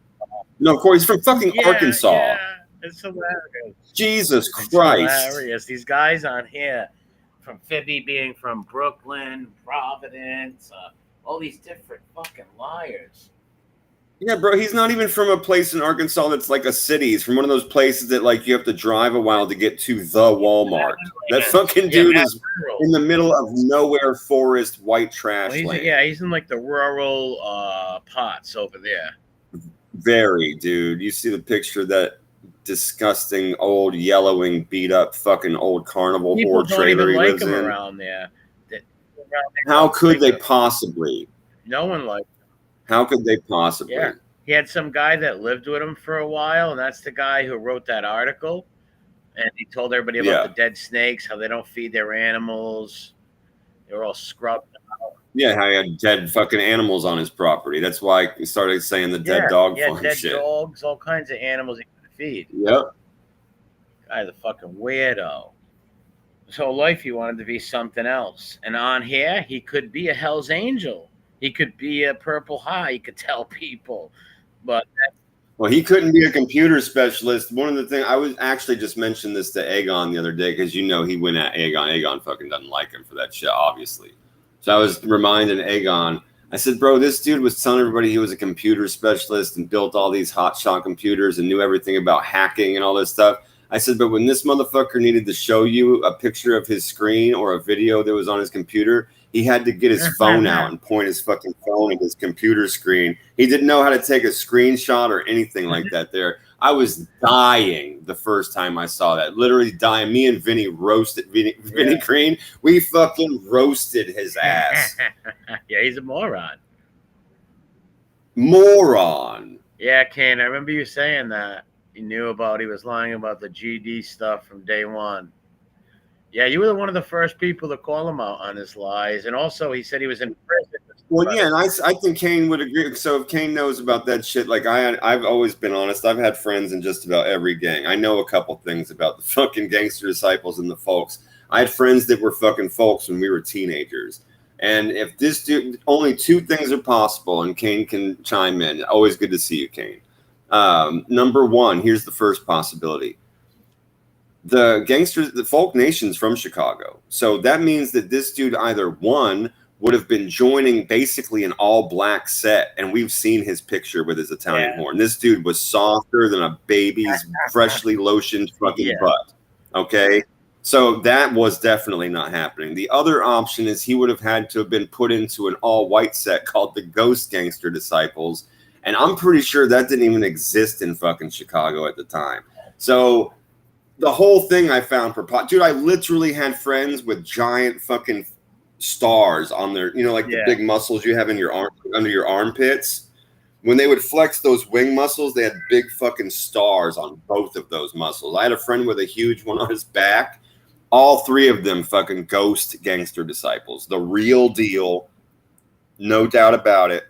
And we were teenagers when they got into that shit. And it was a fucking white set. It just was what it was. Yeah, he's totally full of that shit. guy's fucking crazy. Yeah, out of his mind. Right out of his tree. Fucking crazy. And then you're going to be the first all-white set in Chicago that's going to go and fucking fight all the other black sets of the other gangs and represent against all the cartels and stuff. Please, dude. Please. Crazy. Oh, yeah, KD, you did say that. KD looked it up and said there was only one Italian set that was Gangster Disciple, and they were from Cicero in Chicago. Yeah, and this dude wouldn't. Okay, let's go with your point, KD. This dude's not even Italian. He's not even Italian. So that one is right out, as they say. You know what I mean? And fucking, if anybody here's a fan of Monty Python movies, right? It's like, and that one is right out. Not a selection, not a choice. No, he's just a bullshit artist. He was in jail. Yeah, I got you, KD. It'd be Cicero, Cicero Street. I got you, though. But yeah, they started out as an Italian gang. I got you. And he's not even from there. No, he's from Arkansas again, like rural Arkansas, you know, which is no problem. God bless. But why say you're from Chicago? You goof. And hard like that. You're soft as a baby's ass. You've been to the Ripper. That's not who you are, You've been bro. to the Ripper, who made fun of Richard Marx, your wife, with the Richard Marx hairdo. Made fun of her, put your house up. You bent your knee. You might as well have sucked them off. You might as well have just got on your knees. Once again, no honor for Big B. There was Simon City Royals, White Set, Bars Gang Disciples. They started letting whites in 93. All right, so they didn't let whites in before 93. Right, and remember, I'm telling you, I was a teenager, and you know how old I am. That's what I'm saying, right? So that's why I was saying, like, there's no way at the time he would have been talking about probably that would have even been a thing. That's what I was getting and you got like 5 years, 6 years on me. We're talking about like probably like 95, 96 is when my friends went in. Gotcha. And they were very, very serious. You know, like I said, they had the stars all on them and shit like that. It was a very Never real had the situation. making of a varsity athlete, Morgan. You're right. Exactly. Imagine wearing the Italian. I love to hear the story of the Italian horn, like the friends he must have lied to and said, "Hey, I'm Italian. I got mobster family members. How are you Italian? You look very Germanic." I'm guessing that those Italian family members, he probably told them they were from Chicago. Yes, bet you any money. Bet you any. He probably, his mom or somebody probably went on a Jehovah's retreat one time in Chicago. That's where he got the. Yeah, right. They went on vacation there, went to see a family member one time. Sure. That's usually how those things start. Right. Yeah. You know, he probably went on vacation there, like some retreat for a week or two, and remembered some of the streets or was enamored by it. And when he came home, he just, you know, had mafia family members in Chicago. And that's the story. Those are the kind of people, the Lomans out there, the Tranbos, the Tigs, Chicago Muscles. These people cannot help but to make stories up. And they always get caught, and it's just amazing how they still have and they're so outlandish. It's like, if you're gonna lie that often and you need a story to tell every day, man, you might want to tone this shit down a little Someone bit. left a great comment, and they says, "Wow, it was about the Ripper, I believe." And then they go, "Wow, this guy is too invested in this. Like that motherfucker probably is in every chat. He has no life, right? No, other people have jobs, hang with their friends, have girls, shit like that, right? Do what they got to do, a wife, maybe a girlfriend. This motherfucker has nothing. Nothing. So all he does all day is watch his shit, do streams, every fucking day on the same people for 4 years, 3 years. It's fucking pathetic. Pathetic. That's why my point was, I don't know how the fuck he breaks these people and bends them. Who gives a fuck what some jerk off says? Let's say that we're maybe 800 people see it. Even if they're gonna believe him, and if the people that say they believe it just don't like you anyways, so don't pay attention. It's ridiculous. Act like they don't even exist. These people don't even exist. I wouldn't. I haven't tagged on someone's channel. I watch clip channels, but I wouldn't click on somebody's channel I don't like if you paid me to. I won't even give them a view. People be like, see what said, or that one said. I won't even give them a view. Show me a clip or something. I won't even give. That's how I get the infos is from the clip channels. I won't give those weirdos a view. I'm not sub to them. I don't care about when they tag me and shit. I block them. I just block them. Dude, I'm still literally I'm like sub to maybe 10 or 11 people. That's all I'm sub to. I don't sub to like random channels and stuff like that. That, you know, I know a lot of people do, and that's okay. I'm not knocking it, right? Like you watch things, you like them, different kinds of channels, you sub to them and stuff, Rogan's and all these kinds. I don't do that. There's like literally 10 or 11 people from our community that I like that I'm sub to, and that's it. That's who I'm sub to on YouTube. Yeah, I don't pay attention. Yeah, I don't leave comments on random videos and other like weird channels and stuff when I'm watching them. Hey, that's a pretty waterfall. Great shot of you hand gliding. Like, what? Like, they don't give a fuck what I'm saying to them. I'm not going to give them a second. You know what I mean? Of my time to say it when they don't give a fuck. What am I going to get a fucking quick white thumbs up back real quick? I get all giddy. Yeah. Ooh, they like my comment. I'm so excited, y'all. Oh, yeah, Samsung, can I get the Fib? You watching Fibby for entertainment? Yeah. I'll watch his clips. I won't leave it. If I had to click on his, I would click on Fibby's to get a laugh for a second, or if I had to clip something, but not on like sexual degenerates and shit like that. But if I had to click on some I've always said to people like Red, and NB, and like other people that clip things, I always say, good for you, man. I can't do it. Neither can I. I appreciate being able to watch the clips. Good on you, because I cannot fucking sit through stuff and edit that stuff. I can't. I literally cannot stand these people. Just watching the clips, I get enough. I usually don't even make it all the way through, and some, depending on who it is, I might just watch the fucking subtitles because I hate their voice so much. That's the truth. Yeah. That's the truth, bro. Yeah, I don't like these people at all. Some of them I don't even want to hear their fucking voice. Nah, disgraziato, man. Big time. Yeah. What's going on, Samsung Cat? Samsung. Is that like a Samsung Cat? Was that a Japanese like cartoon? Samsung is the phone. Cat is spelled as a person's name, like maybe Catherine, Katie. But Samsung is definitely the brand of a phone. Yeah, oh, right. Well, they make electronics in general. Yeah. But maybe they are turning Japanese. Speaking Japanese, was that song? I really think so. Speaking Japanese. Yeah, I think I'm turning Japanese. Song, I think I'm turning Japanese. I really think so. Jackass movie. Oh, I got you. Okay. I'm gonna smoke some marijuana right now. Nice, bro. I've had it sitting here. I forgot to smoke it during this stream. Light that shit on fire, bro. I'm smoking right along with you. Korean? I don't know if it's Korean. I think it's Japanese. Honestly, couldn't tell you. I really don't know. Sure. It could be Chinese, Japanese, dirty knees. Look at these. Remember those little songs as a kid? Like, give the middle finger. Of course, he'd be like, look at these, and he'd give the middle finger and shit. Yeah, I remember all those stupid schoolyard songs or whatever. Yep. What was the other? Ring Around the Rosie. That was about the plague. Ring Around the Rosie. Yeah, it was about the plague. Hell yeah, Pocket full of man. Posey. That's about the plague. Yep. Man. Keeping the smell of all the dead bodies away Yeah, from you. yeah. Yep. Yeah. A lot of people don't know that. We all fall down. Yep. Yeah, you're all dead. You're now dead. Yeah.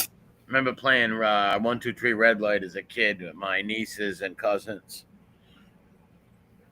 Play all kinds of games. Oh, speaking of the kids' games, bro, I've been. I'm not going to tell you a damn thing about it, but I've been watching the Squid Games. Oh yeah, I gotta get episode. fucking Netflix again. I used to have all the different codes. Yeah. Like my friends used to give me their codes and shit, but I think they stopped it or whatever. Yeah, I just started digging into the last season. Started watching the film. It's really good. It's really good. Yeah, go check it out. I haven't finished it up yet. Definitely, yeah. When you get a chance, I just wanted to tell you it is really good. Red though. Rover. Yeah, it's a good one. I got bees on. Oh yeah, I remember that game. Yeah. Yeah. What else? Fuck. I can't even think. Stab the little cousin with a fork. That game. Yeah, right. That was a good game. Smear the queer. Burn down the local candy store. Dude, I remember in 3rd grade, teachers literally telling us to go play Smear the Queer, like tossing us the ball, like go away, go play Smear the Queer. Yeah. Smear the Queer. Duck, duck, goose. Yeah, there you go. But that was the world in whatever it was, 87 or 88 or whatever the fuck it was at the time. 80s. Yeah, for sure, bro. Yeah, what it would have been like, 85 first, 86. Yeah, like 87. Yeah.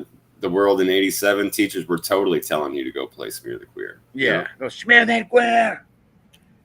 I remember we had a couple of gym teachers who we had this Finook that was in, I'll never forget. I won't say his name because one of his girl cousins is pretty cool, but he's a total Ricky Yoon. But he was not he used to beat the girls up, right?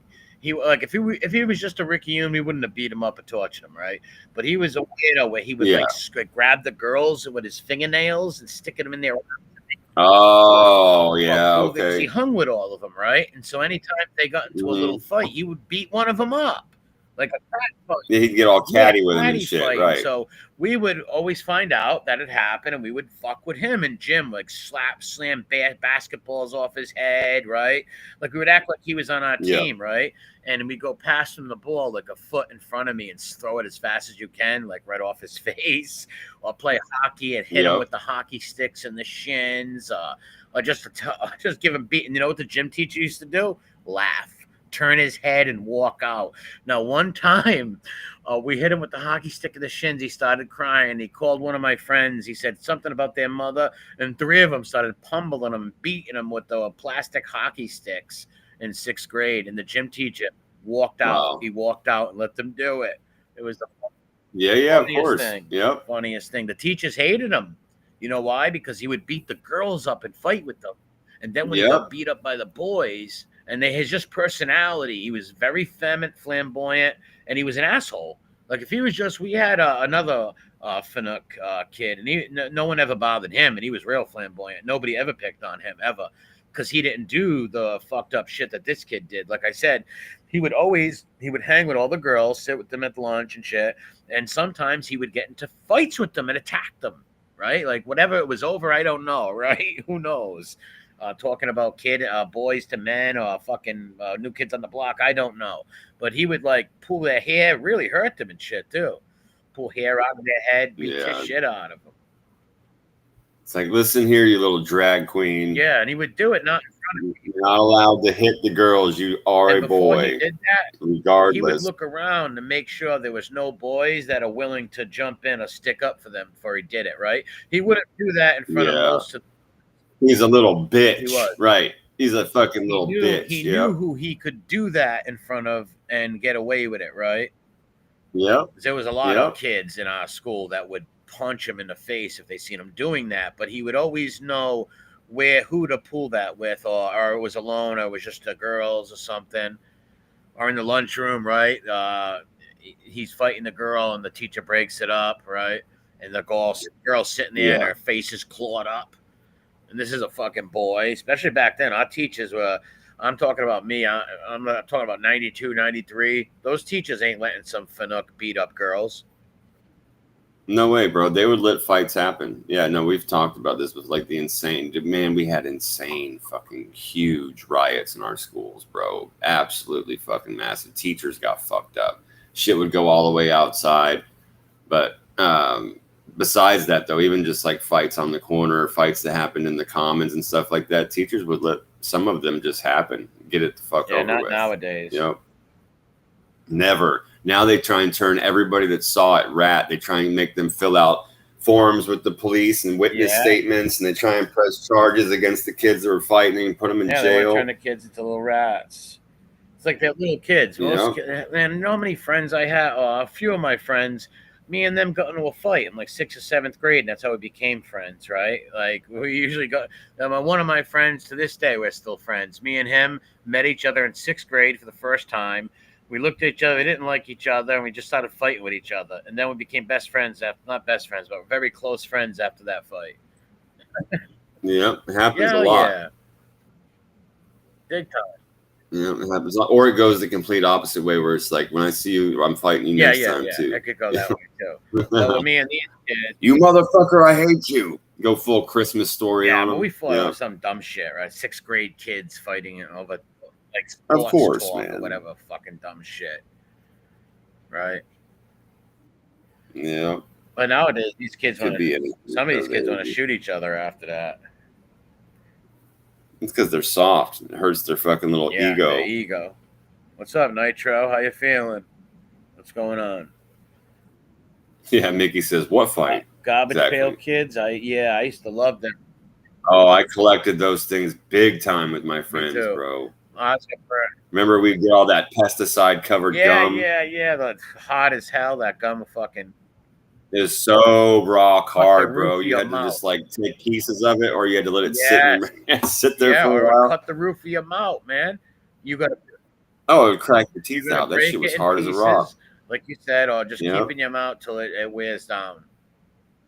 Yeah, and then like 3 or 4 years later, we found out all that shit was covered in pesticide. And they told him, you better not. You have to stop doing that. You can still sell the gum, but no more putting bug spray on it. It's making people sick.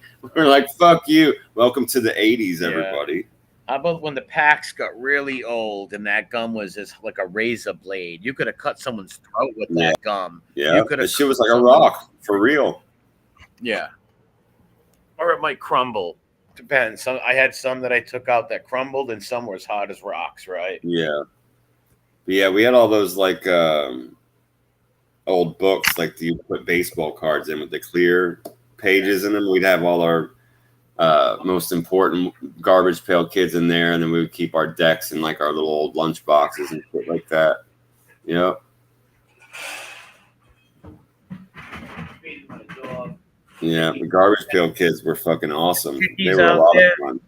If Chickies out there, that's dog food. Remember when Anthony rattled this on? This one's for you, Truffle Shuffle. Yeah, that guy's out of his mind too. Yeah, Truffle Shuffle.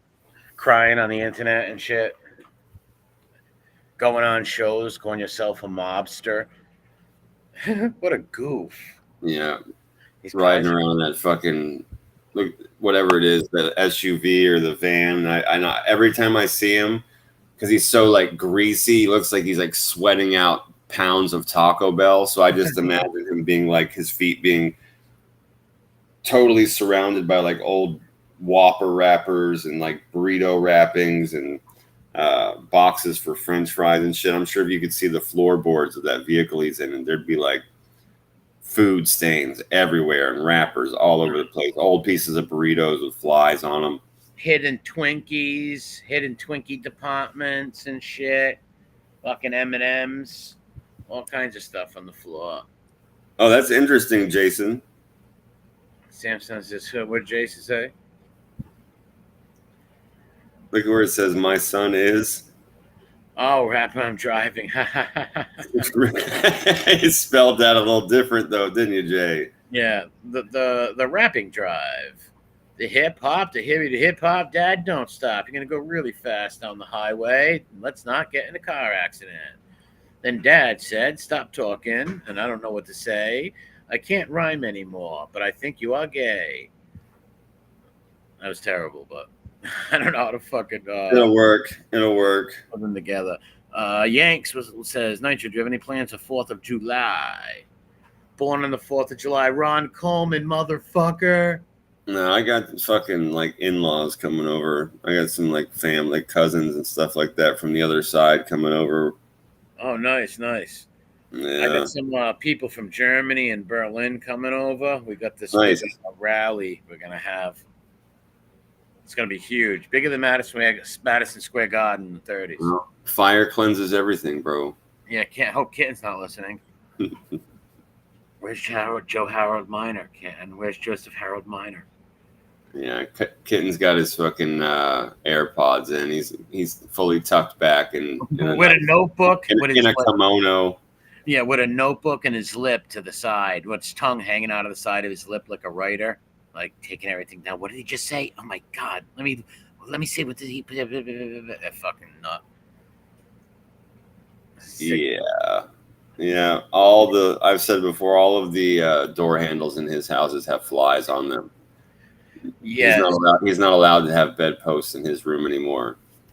No, not at all. No bedpost for you, pal. Last remember time, one time I last time seen we a had three strong guys from the church come by with a ladder to lift him off the bedpost. Remember those old fucking bedposts? They were long. I had a little cousin who used to try to walk it like the tightrope, dude. Right. He used Oh to- shit! Right? Yeah, and one time it snapped in the middle and he fell. It was Yeah, funny. man. He caught such a beating though. The canopy bed. Yeah, he used to do it a lot though, and walk. He used to walk it, right? Well, if Walk you're it. light enough, I guess, and if it was secure enough, if you're Yeah, little he was enough. little. He Yeah. was little, and he had good balance, right? So his skinny ass would get up there and balance it out and shit. But one time it did break. His father beat the shit out of him, boy. That's funny. Yeah. But he did walk it a few times. But like I said, he got too brave with it, right? He got too brave and did it, and eventually you're gonna slip. And Well, right. It's only going to take so many anyways before. yeah, it's wooden. It's wooden. He's you got a fucking 8-9-year-old kid fucking walking in the middle of it. It's possibly gonna snap. Yep. No doubt about it. And it's not gonna be fun. Well, he fell. He really didn't get hurt, but it was funny though. The look on his face, I can still see it. Like the surprising look and the scared look of falling. Well, man, I got to fucking call it a night. I got work in the morning. Yeah, I was just gonna leave in about. I was gonna say that in a little bit. All right, man. Have a good one. I'll Yeah, see you too, bro. Good chat. It was a lot of fun tonight and good covering the Diddy stuff with everybody. But we'll catch up on Friday. Yeah, for sure. Have a good one. God bless, chat. Come back, leave some comments and some likes later. All right, be safe, bro. Always. All right, everybody. Thanks for coming through. Little random hell chat on a Wednesday night. Cover a little Diddy news and talk a little ish. Hang out with our friends for a while. Always good seeing all of you. I hope you're all well. Have a good night tonight. Good day tomorrow. Leave a like. If you're listening to this later, definitely click the like. Leave a comment, maybe about the Diddy trial, maybe about some of the charges, what you think about all that.